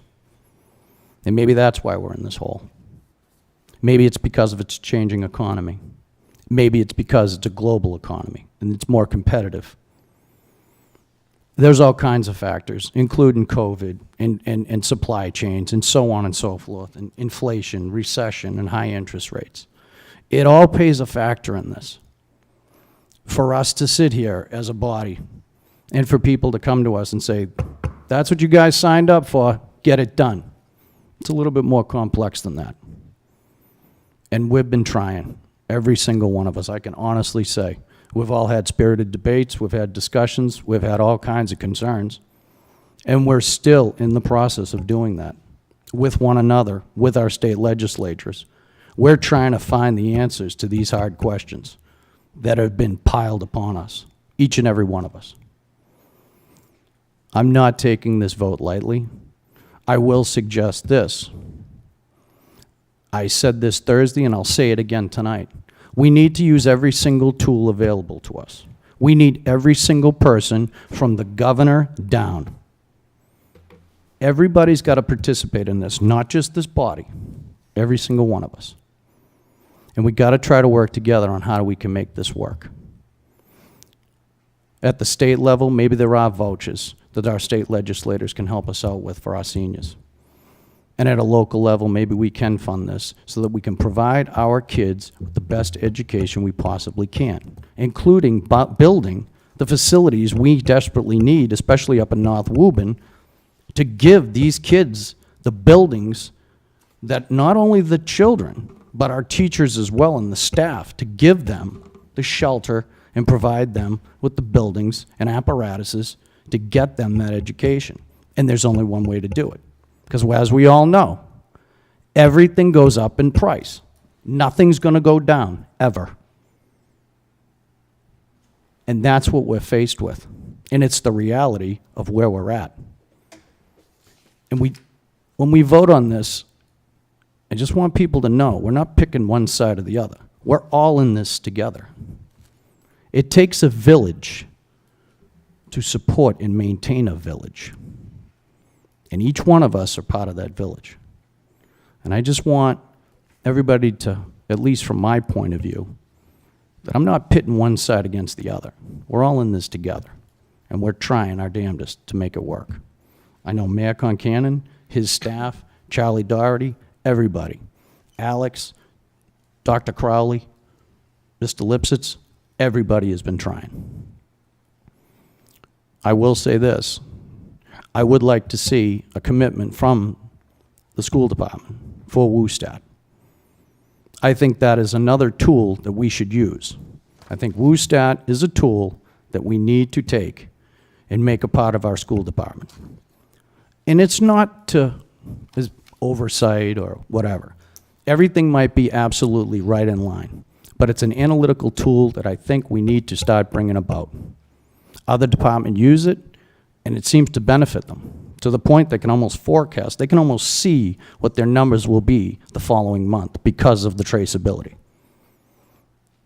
Along with the WUSTAT, I would ask a commitment from the school department, Dr. Crowley, meeting with Mayor Concanon, his auditor, Dr. Crowley and his auditor, once a month to review the WUSTAT and the information that's being provided by this third party. I think that's a helpful tool, so we don't end up in this position again next year, because that is my fear. Last year's budget, I stated it to, at the time, Mayor Galvin. I said, this budget gets approved tonight, I would suggest tomorrow morning you start working on next year's budget. Don't wait. And here we are, we're back in the same problem. We need to use everything that we can use to help us along with this problem that we're all facing, each and every one of us. And if it needs to happen, and maybe we need to think about shifting facilities from the school department over to the city side. We're trying to combine it now. Why? Because we're trying to crunch numbers on the city side. Put it all under one envelope. Have facilities run on the city side to take care of all the municipal buildings. We need to start thinking outside the box and stop going school department, city side. Nope. We're all in it together. It's Woburn as a whole. That's where I'm at. That's what I've been struggling with. And I hope at some point, hopefully tonight, maybe possibly tomorrow, we can come to those resolutions. But I would ask the commitment from the school department on those two requests. Thank you. Thank you. Councilor at Large Ferrulo. Very briefly, Mr. President, no matter where we end up over the next 72 hours, 24 hours, wherever we end up with the budget, I look forward to working forward to the future so that we can address the issue, because we can't afford to be sitting here next year with the same numbers. There's departments that have suffered for now. They've suffered for 14. Now we have departments that are going to suffer for 15 and suffer for 16. I'm a huge supporter of the schools. I spend a lot of time in the schools. But it's real important that we work together going forward.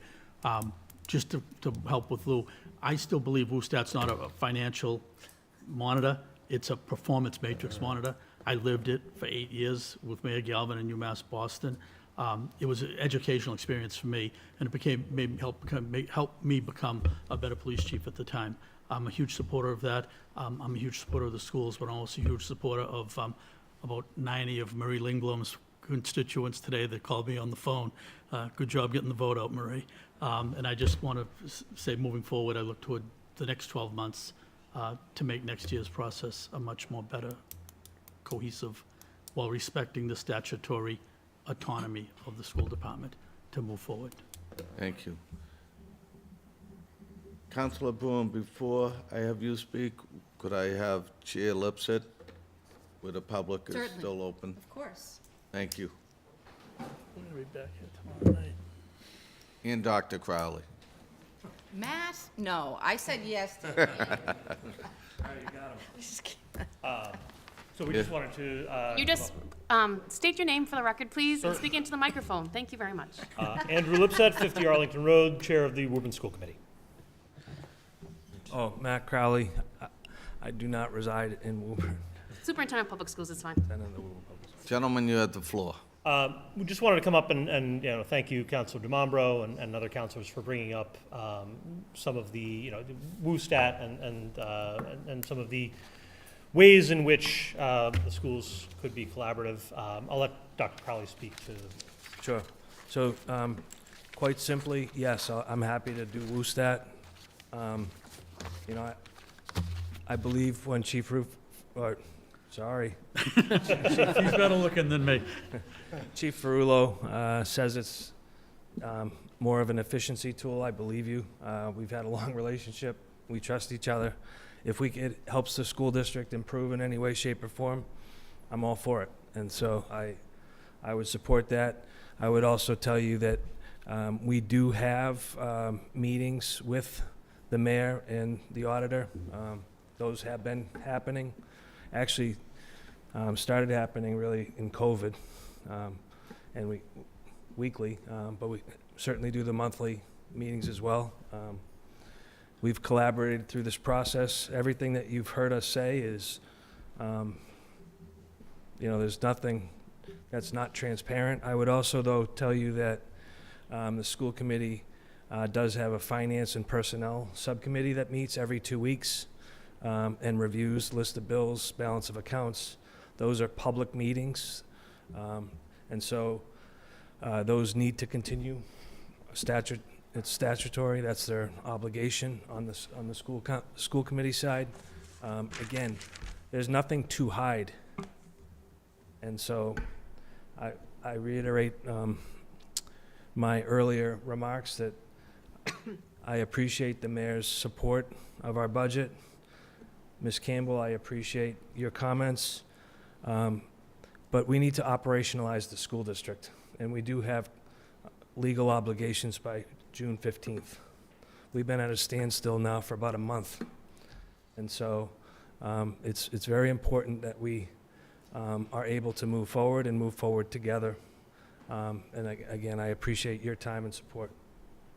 I just want to echo Dr. Crowley about the importance of moving this forward to allow the school committee to respond, first of all, as fast as we can to the vote that this body is going to take, which will then allow Dr. Crowley and his team to operationalize that budget. I also wanted to speak to Councilor DeMambro. You mentioned facilities.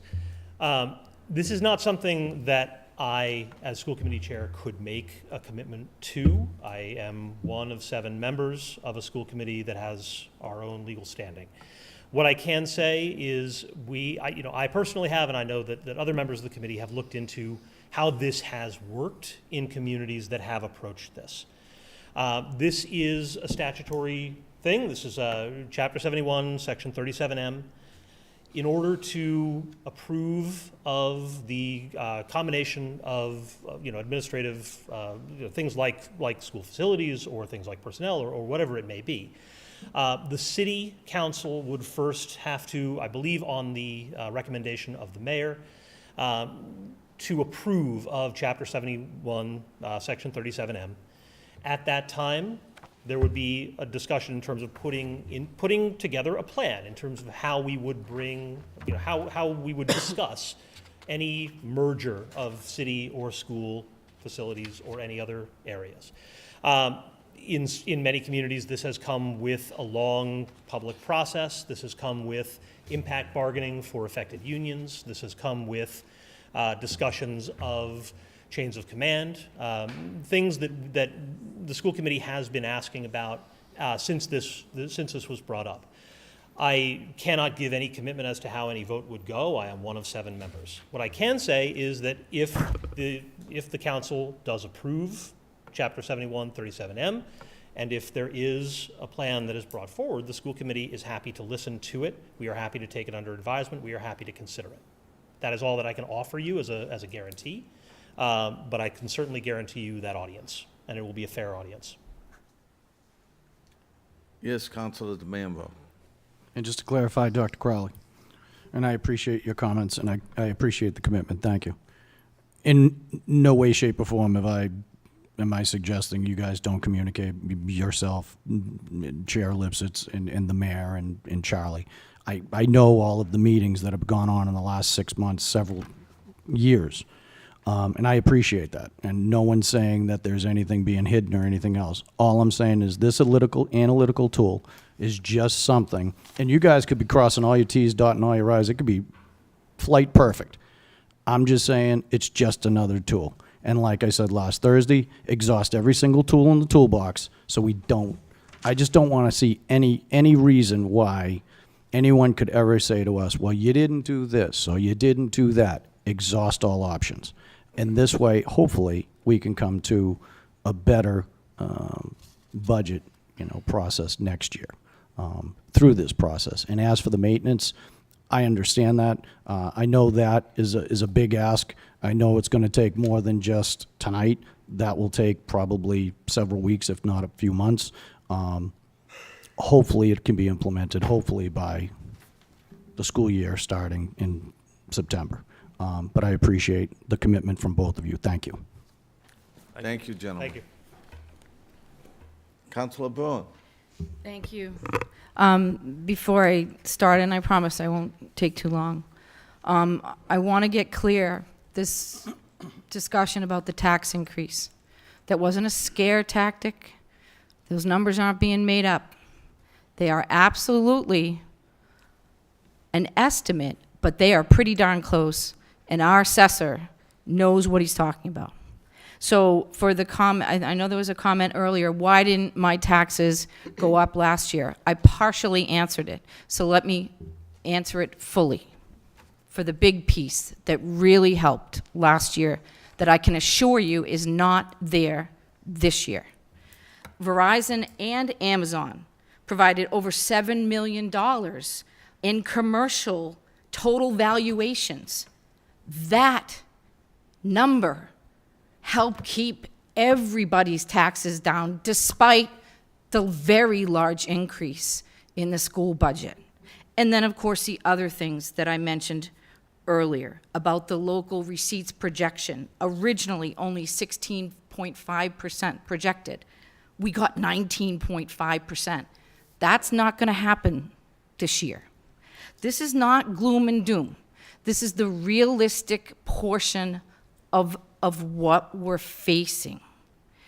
All of us together, it's our job when we sit in this chair, literally our job, when this budget comes down to say, is it reasonable or is it not reasonable?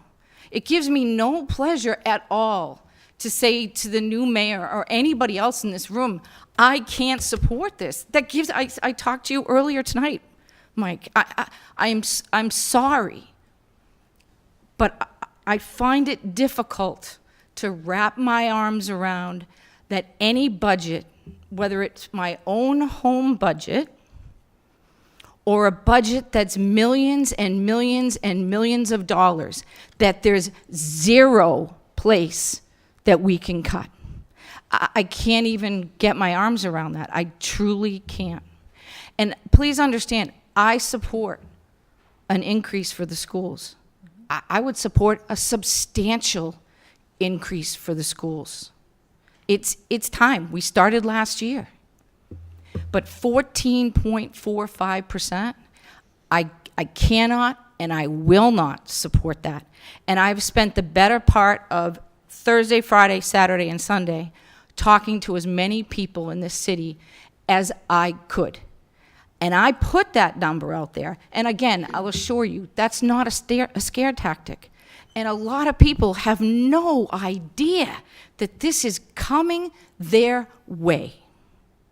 So I hope that moving forward, there are ways to help abate that. But again, what's been presented tonight, I don't think is sustainable. I would support an 11% increase. I cannot in good conscience support this budget. And I know that's a scary prospect for people on this council to think, oh, I'm not, what do you mean? But the people that I've talked to, let me tell you who I've talked to. I've talked to parents who have children in the school, some of them in this room. I've talked to people who have had children go through the school systems. I've talked to the seniors. I've talked to teachers who work in the school system. I've talked to other people that have worked in the school system. And most of those people that I have talked to have said to me, there's absolutely room to cut something. And those are people that are behind those doors working in these schools. So I don't take this lightly. I am so upset about all of this because 12% or 11%, that's not nothing. That's not even close to nothing. But to say to us, there's nothing in those millions and millions and millions of dollars that could go just as a public servant who is literally in charge of overseeing the money for 40,000 people. That's our job. This is not monopoly money. This is going to have huge impacts. So tonight, if there's no motion to Councilor Campbell, bravo to you for giving it a try. We talked about it earlier today, but I thought it was made very clear that there was no room for doing this, and I was right. So, and I appreciate the conversations about WUSTAT, but that's not a financial tool. And at the end of the day, I'm really, really disappointed that we couldn't come up with something that is sustainable. But I can't do this in good conscience. I am not going to do it to our seniors. I am not going to do it to some of these students whose parents are going to have to decide between, oh, maybe I can't give my kid a lunch today. Thank goodness we provide those. Or maybe I can't pay my rent. Those are real conversations. And I know this number seems like nothing. I heard a lot of people say, yeah, it's a lot, but we need to do it. We need to do what we can afford. And I don't think 12% or 11% is an unreasonable number. I just don't. And I'm sorry to everyone. I'm sorry to the people that sent me emails and said, please do this, we have to do this. But I also want to reach out to everybody at home that took the time to call me and respond to a Facebook thing. I never do Facebook, ever. You all know that. I talk to people, I email people. But that's how important I thought it was, that this be shared on social media, that number be shared and what was going on. So again, I'll say, I'm sorry to those of you that wanted me to put my name on this tonight and support you. I just can't. It gives me no pleasure whatsoever. But I've heard from many other people who have also asked me not to. And I really wish we could be in a different spot. And rest assured, what we heard from John in the assessor's office is true. Our tax base, commercial tax base, which helps offset what we spend, is going to be flat. It's not going to be flat forever, but it will be. So if you take all of those things, the inflation, the issues with the current tax base, the issues with what's going on at the State House, and their complete lack of money, believe me, they're going to turn to us and say, you guys can raise the money, raise it through, I don't know, the first thing they might say is raise the taxes, sales tax at a restaurant. That's probably one of the first things they'll say.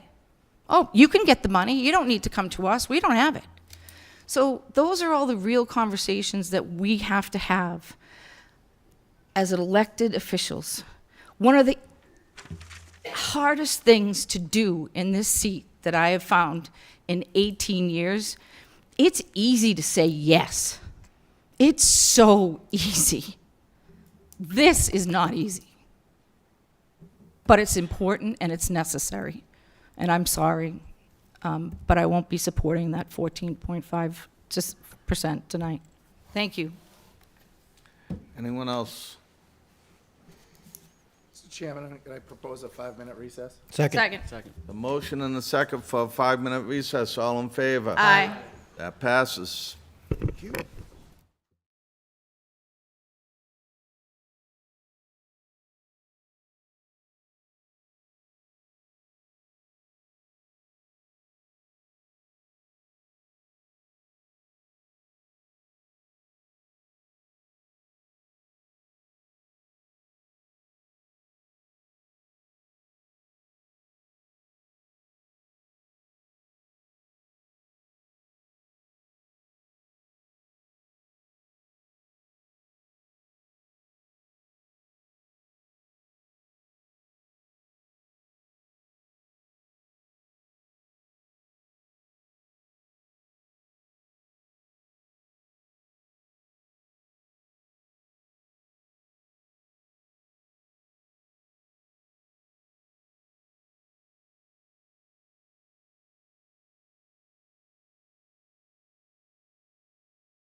You are still in the middle of the public comment.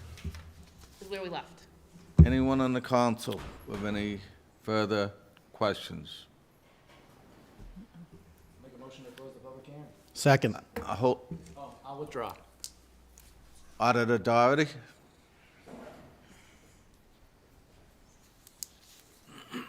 We're here today. I did want to take the opportunity just to address the concerns that Bless you. people brought up about why the impact this year is much larger than last year. I think we have to look at the overall picture. When we look at the budget, it was about 177 million last year, of which was only 129 million in actual taxes on real estate, commercial, and industrial. So that difference between the 177 million and the 129 is made up of many different components. One thing in which we talked about tonight was local receipts.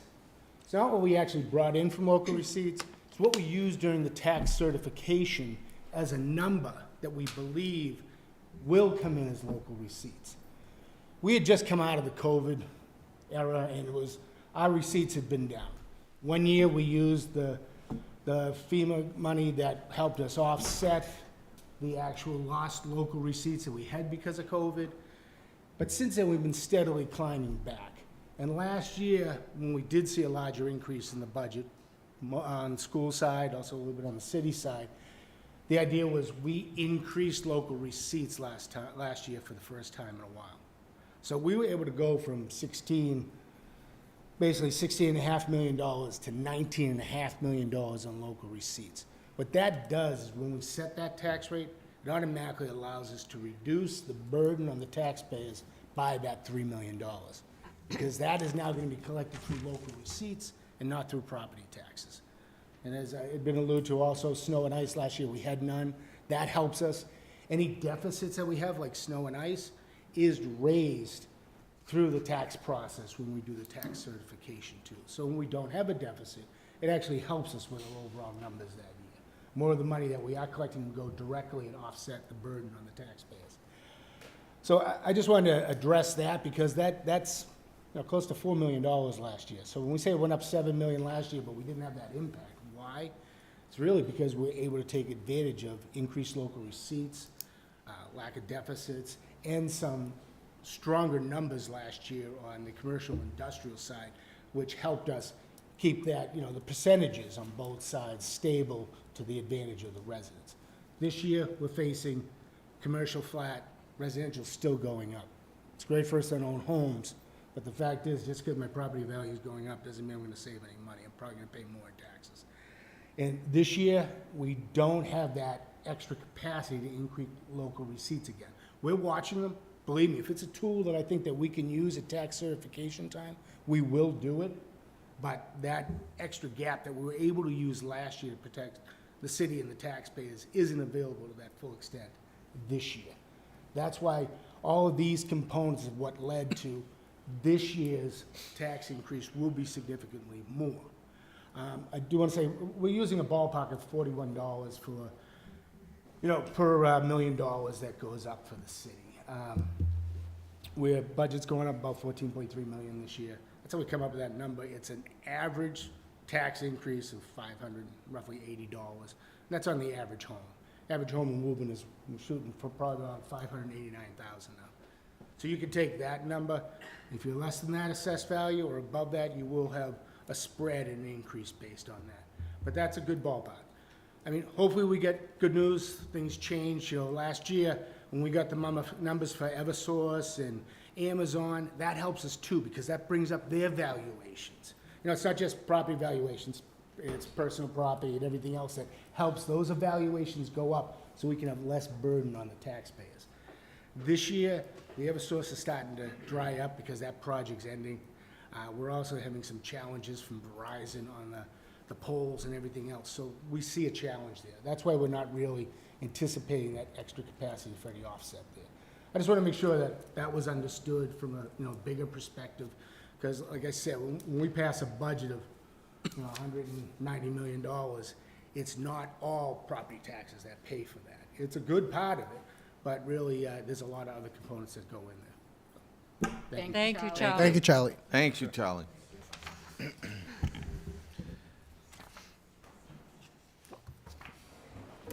How are you tonight?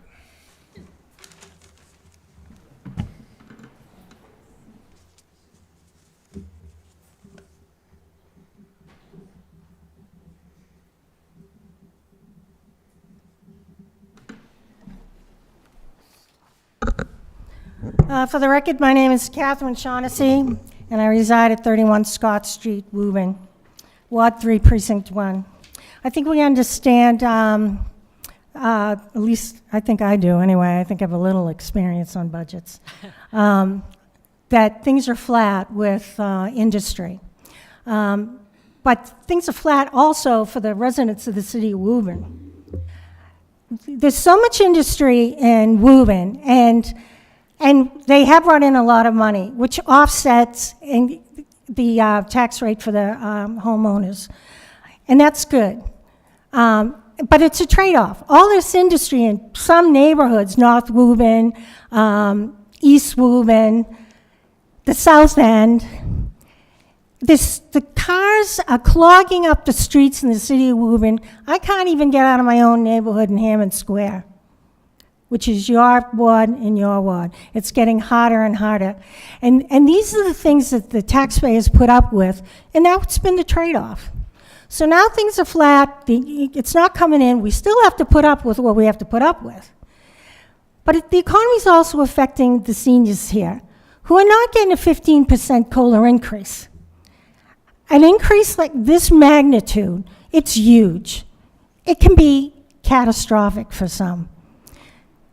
And I cannot believe, and I don't blame the city council, but I think the school committee, as far as I know, they cut nothing. They came in and asked for what they want, they cut nothing. And I don't believe there's nothing in that budget to be cut.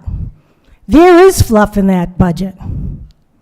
So I would urge you to support Joanne Campbell's motion, because this is the first night of the public hearing, the first night, and you're going to close it and vote on it of something of this magnitude that is going to impact a lot of people's lives who just cannot afford an increase like this.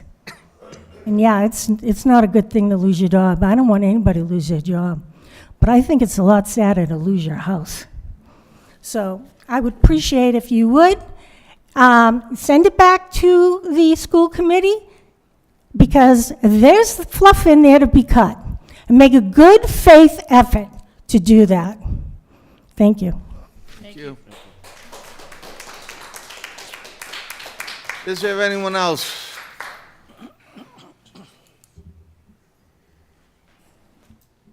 I know I've been up already. Matt Elaine at 18 Flag Street.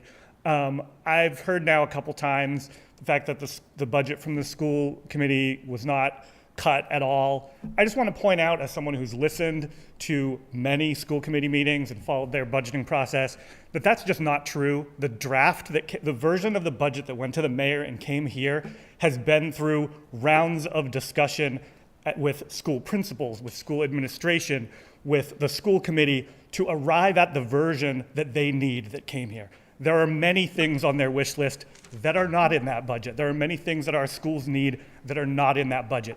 It has already been cut. That's the version that is before you tonight. Thank you. Thank you. Thank you. Thank you. Is there anyone else who would like to speak on this matter before we close the public hearing? Seeing no one. President, I'll make a motion to close the public hearing. Second. A motion and a second. All in favor to close the public hearing? Aye. Opposed. Roll call. Clerk Higgins, Yep, hold on one second. you take your time.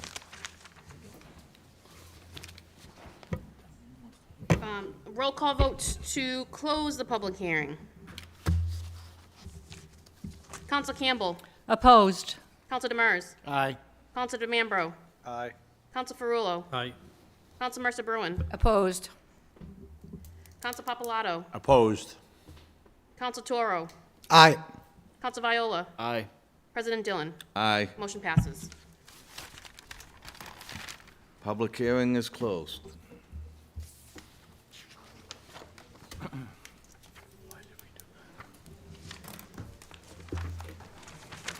President, I'll make a motion that we approve page 1 regarding the city council. Is there a second on that? Second. Do you want to explain maybe the process to the public and what you're going to do next? I'll withdraw my second. Sorry, just, I think it'd be clear. Does somebody, do you want me to do it, or? Sure. Yeah, What do you want? go ahead, Lindsay. So what I think the city council is going to do is going to go page by page in the city council, in the budget before them, and they will be voting on each page or group of pages, according to what their motion will be. That helps everybody in the public. Thank you, Clerk Katie. Mr. President, I'll make a motion to approve page 1 regarding the city council. Second. The motion and a second to approve page 1. All in favor? Aye. That passes. Make a motion to approve page 2 regarding the mayor. Second. Motion Yes. for the council's consideration. A few months back, the mayor requested us to consider a chief of staff position after we had already approved the community services coordinator position. I struggled with that decision and ultimately said I couldn't support it until I saw the budget. I'm glad that I waited. I think everybody here has seen the budget. I know this is something that a lot of cities and towns have. I understand that and I appreciate that. But I also know we've got a few support folks in that office. So for your consideration, I'm wondering if you will consider removing that from the budget. We are faced with some catastrophic decisions here in terms of taxes, and I'm wondering, could we live without it? Think I know the answer, but I wanted to throw it out there because this is exactly why I couldn't support it when it came down a few months ago, because I didn't have these numbers. So I thank you for listening and any consideration you'd give to it. Is that in the form of a motion? Yes, sir, it is. Is there a second? Second. Is there a second? All in favor, by roll call, please. So, just to be clear, this is a vote on the this is a vote on Council Mercer Bruin's, seconded by Council Papalato's vote to cut the chief of staff position, correct? Yes, ma'am. Thank Yes. you.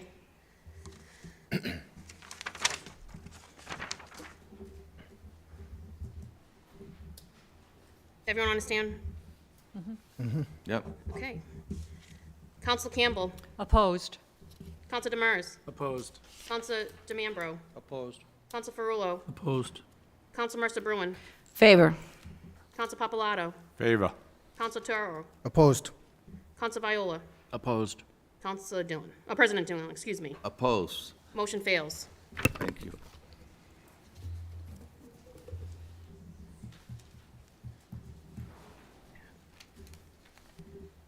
All in favor? Well, we gotta do, yeah, Mr. President, we gotta do the underlying motion to pass page 2 as is. So there's a motion and a second to pass page 2 as presented. All in favor?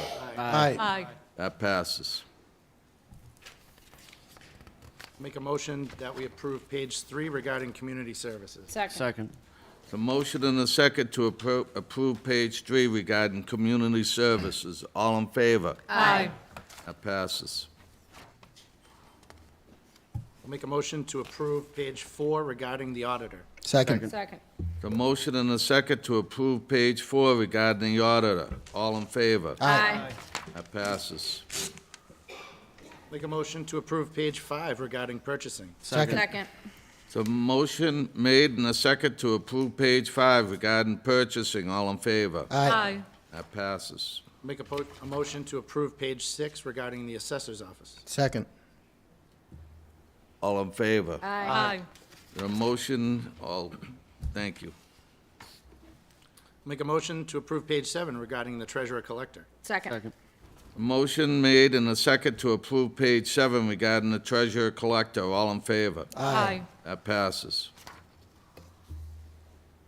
I'll make a motion to approve page 8 for the law department. Second. Second. A motion and a second to approve page 8 regarding the law department. All in favor? Aye. That passes. I'll make a motion to approve page 9 regarding data processing. Second. Second. A motion made and a second to approve page 9 regarding the data processing. All in favor? Aye. That passes. I'll make a motion to approve page 10 regarding the city clerk. Second. Second. So motion and a second to approve page 10 regarding the city clerk. All in favor? Aye. That passes. I'll make a motion to approve page 11 regarding election and registration. Second. Second. A motion made and a second to approve page 11 regarding election and registrations. All in favor? Aye. Aye. That passes. I'll make a motion to approve page 12 regarding the license commission. Second. Second. The motion and a second to approve page 12 regarding the license commission. All in favor? Aye. That passes. Make a motion to approve page 13 regarding human resources. Second. Second. It's a motion made and a second to approve page 13 regarding human resources. All in favor? Aye. That passes. Make a motion to approve page 14 regarding the conservation commission. Second. Second. There's a motion and a second to approve page 14 regarding conservation. All in favor? Aye. That passes. Make a motion to approve page 15 regarding the planning board and community development. Second. A motion and a second to approve page 15 regarding planning, building, community development. All in favor? Aye. Abstain? That passes with one abstain.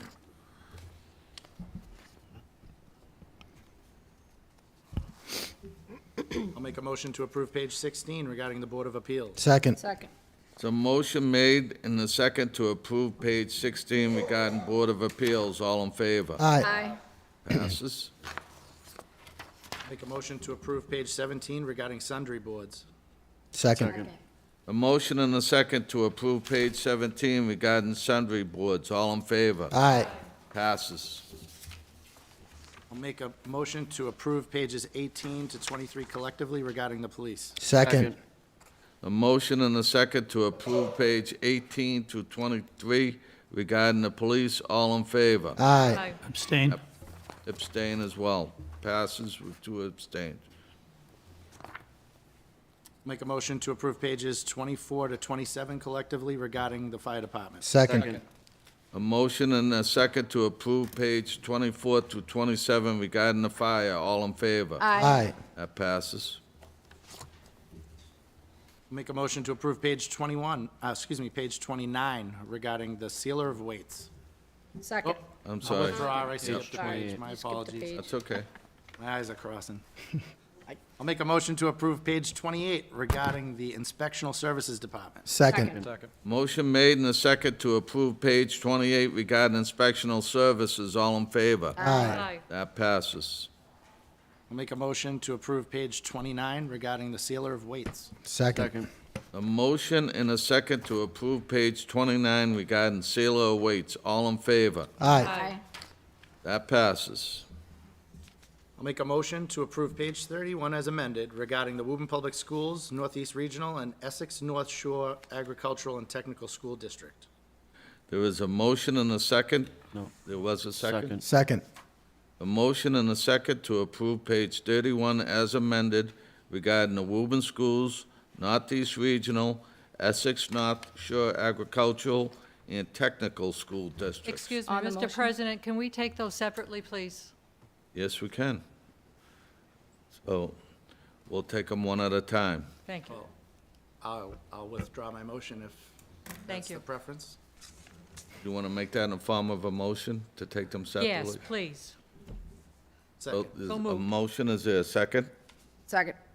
Motion and a second to take each individually school department.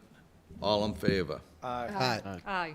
That passes. Opposed, excuse me. Did we just do the school? No. No, You're we're just taking them separately. separately. We did You what made you the wanted. motion. Thank you, I did. That's okay. Approved. So we'll start with the Woburn. I'll make a motion to approve the Woburn Public School line item on page 31 Second. as amended.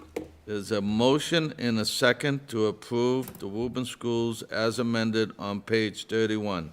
All in favor? Opposed. Aye. Roll call. Roll call. Sure. Yeah, I don't know what that was. Roll call to approve the Woburn Public Schools line item on page 31. Just to note, there is no page 30 in the budget anymore, just to note.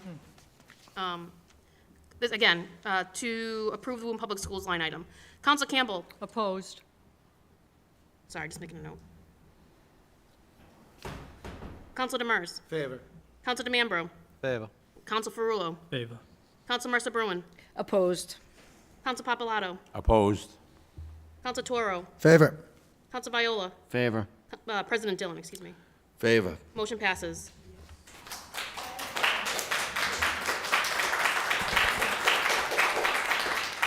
I'll make a motion to approve the Northeast Regional VOC on page 31. The line item as- Second. There's a motion and a second to approve Northeast Regional. All in favor? Aye. That passes. I'll make a motion, we approve the Essex North Shore Agricultural and Technical School District line item on page 31. Second. There is a motion and a second to approve Essex North Shore Educational and Technical School, page 31. All in favor? Aye. That passes. Make a motion to approve page 32 regarding the Engineering Department. Second. The motion and a second to approve page 32 regarding the Engineering Department. All in favor? Aye. That passes. Make a motion to approve pages 33 to 44 regarding Public Works. Second. Second. There is a motion and a second to approve page 33 to 44 regarding Public Works. All in favor? Aye. That passes. Make a motion to approve pages 45 to 46 collectively regarding the Cemetery Commission. Second. Second. A motion made and a second to approve pages 45 and 46 regarding the cemetery. All in favor? Aye. That passes. I'll make a motion to approve pages 47 to 48 collectively regarding the Board of Health. Second. A motion and a second made to approve page 47 to 48 regarding the Board of Health. All in favor? Aye. That passes. I'll make a motion to approve page 49 regarding the Board of Health rubbish removal. Second. Second. There is a motion and a second to approve page 49 regarding the Board of Health rubbish removal. All in favor? Aye. That passes. I'll make a motion to approve page 50 regarding the Council on Aging. Second. The motion made and a second to approve page 50 regarding the Council on the Aging. All in favor? Aye. That passes. Make a motion to approve page 51 regarding the Veterans Benefits. Second. The motion made and a second to approve page 51 regarding the Veterans Benefits. All in favor? Aye. That passes. I'll make a motion to approve page 52 regarding the United Veterans Council. Second. Second. A motion made and a second to approve page 52 regarding the United Veterans. All in favor? Aye. That passes. Make a motion to approve pages 53 to 54 collectively regarding the Woburn Public Library. Second. A motion made and a second to approve page 53 to 54 regarding the Public Library. All in favor? Aye. That passes. Make a motion to approve pages 55 to 57 collectively regarding the Recreation Department. Second. Motion made and a second to approve page 55 to 57 regarding the Recreation. All in favor? Aye. Aye. Passes. Make a motion to approve pages 58 to 59 regarding the Parks Department. Second. Second. A motion and a second to approve page 58 to 59 regarding the parks. All in favor? Aye. That passes. Make a motion to approve page 60 regarding the Historical Commission. Second. A motion made and a second to approve page 60 regarding the Historical Commission. All in favor? Aye. That passes. Make a motion to approve page 61 regarding the Handicap Commission. Second.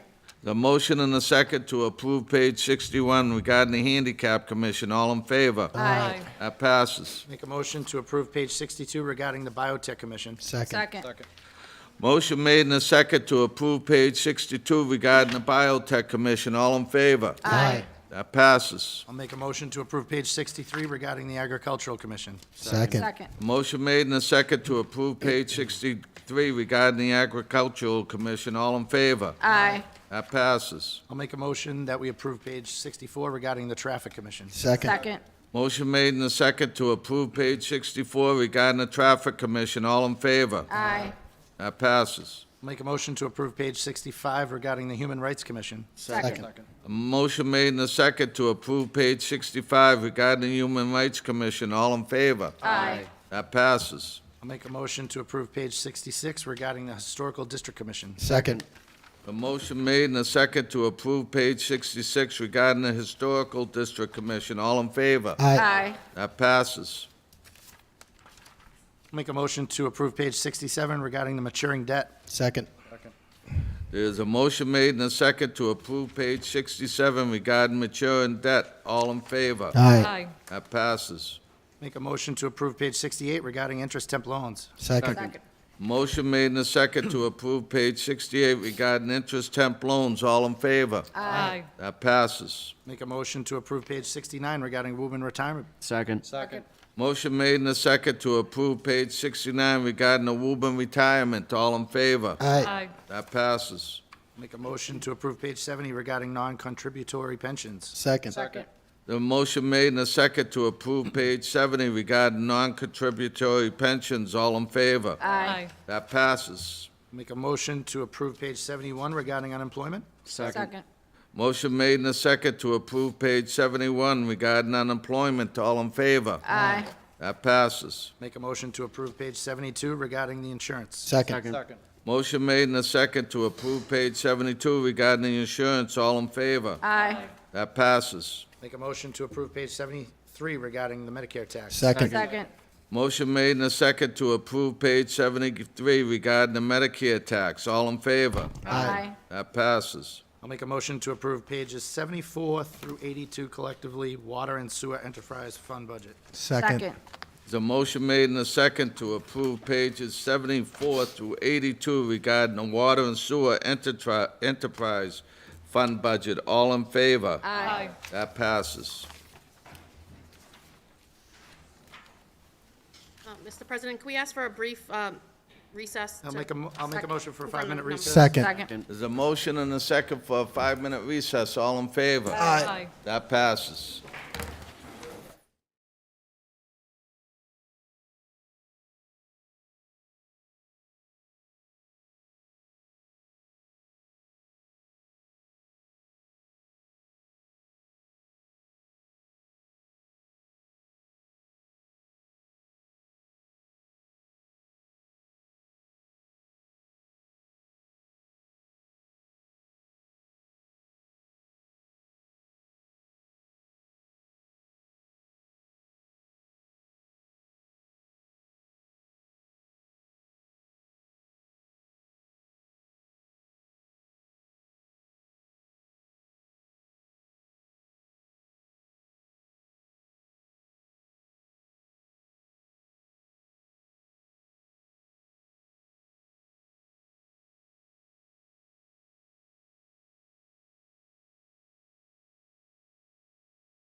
There's a motion and a second to return to regular order of business. All in favor? Aye. That passes. Mr. President, I'll make a motion to, excuse me, to adopt the Water and Sewer Enterprise Fund budget, including indirect costs in the sum of $24,225,863.77. Second.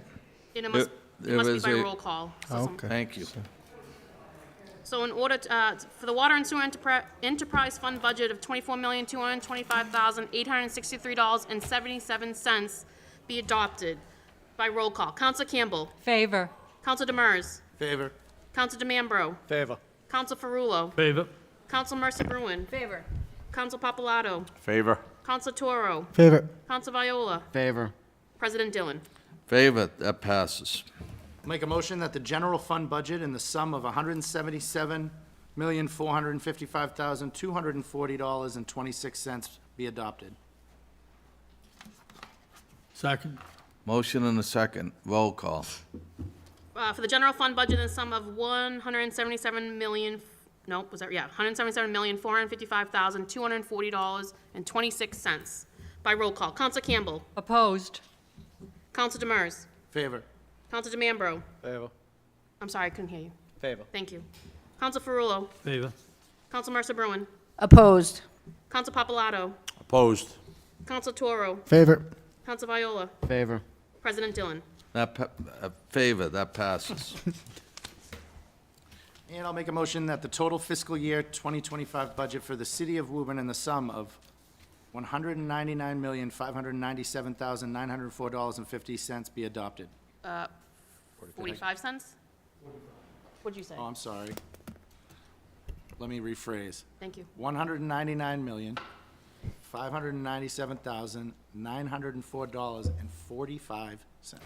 Second. A motion made and a second that the total fiscal year 2025 budget for the city of Woburn in the sum as such stated be adopted by roll call. Counselor Campbell. Opposed. Counselor Demers. Aye. Counselor DeMambro. Favor.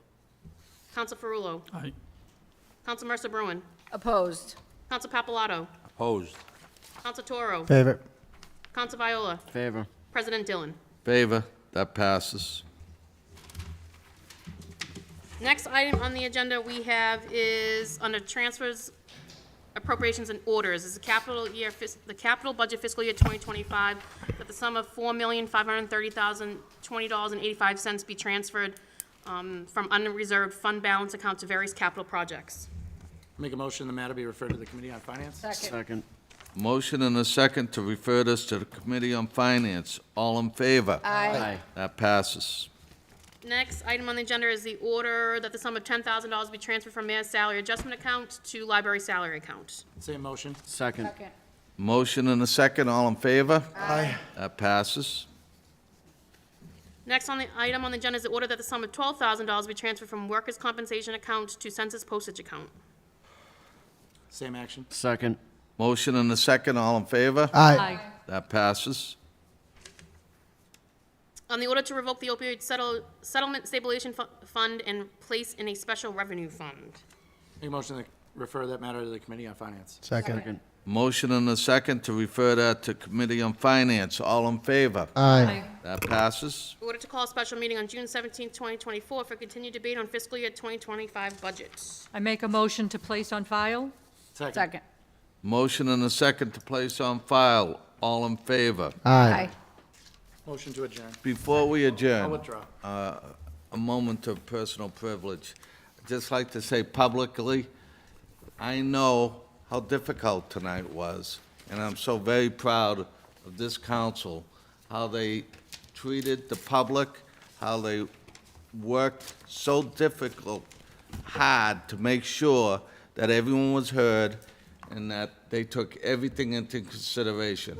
I'm just really, really happy to be part of you all, and it makes me proud to be with you. Thank you. Thank you. Thank you. Make a motion to adjourn. Second. Motion and a second to adjourn. All in favor? Aye. We are adjourned at 9:44.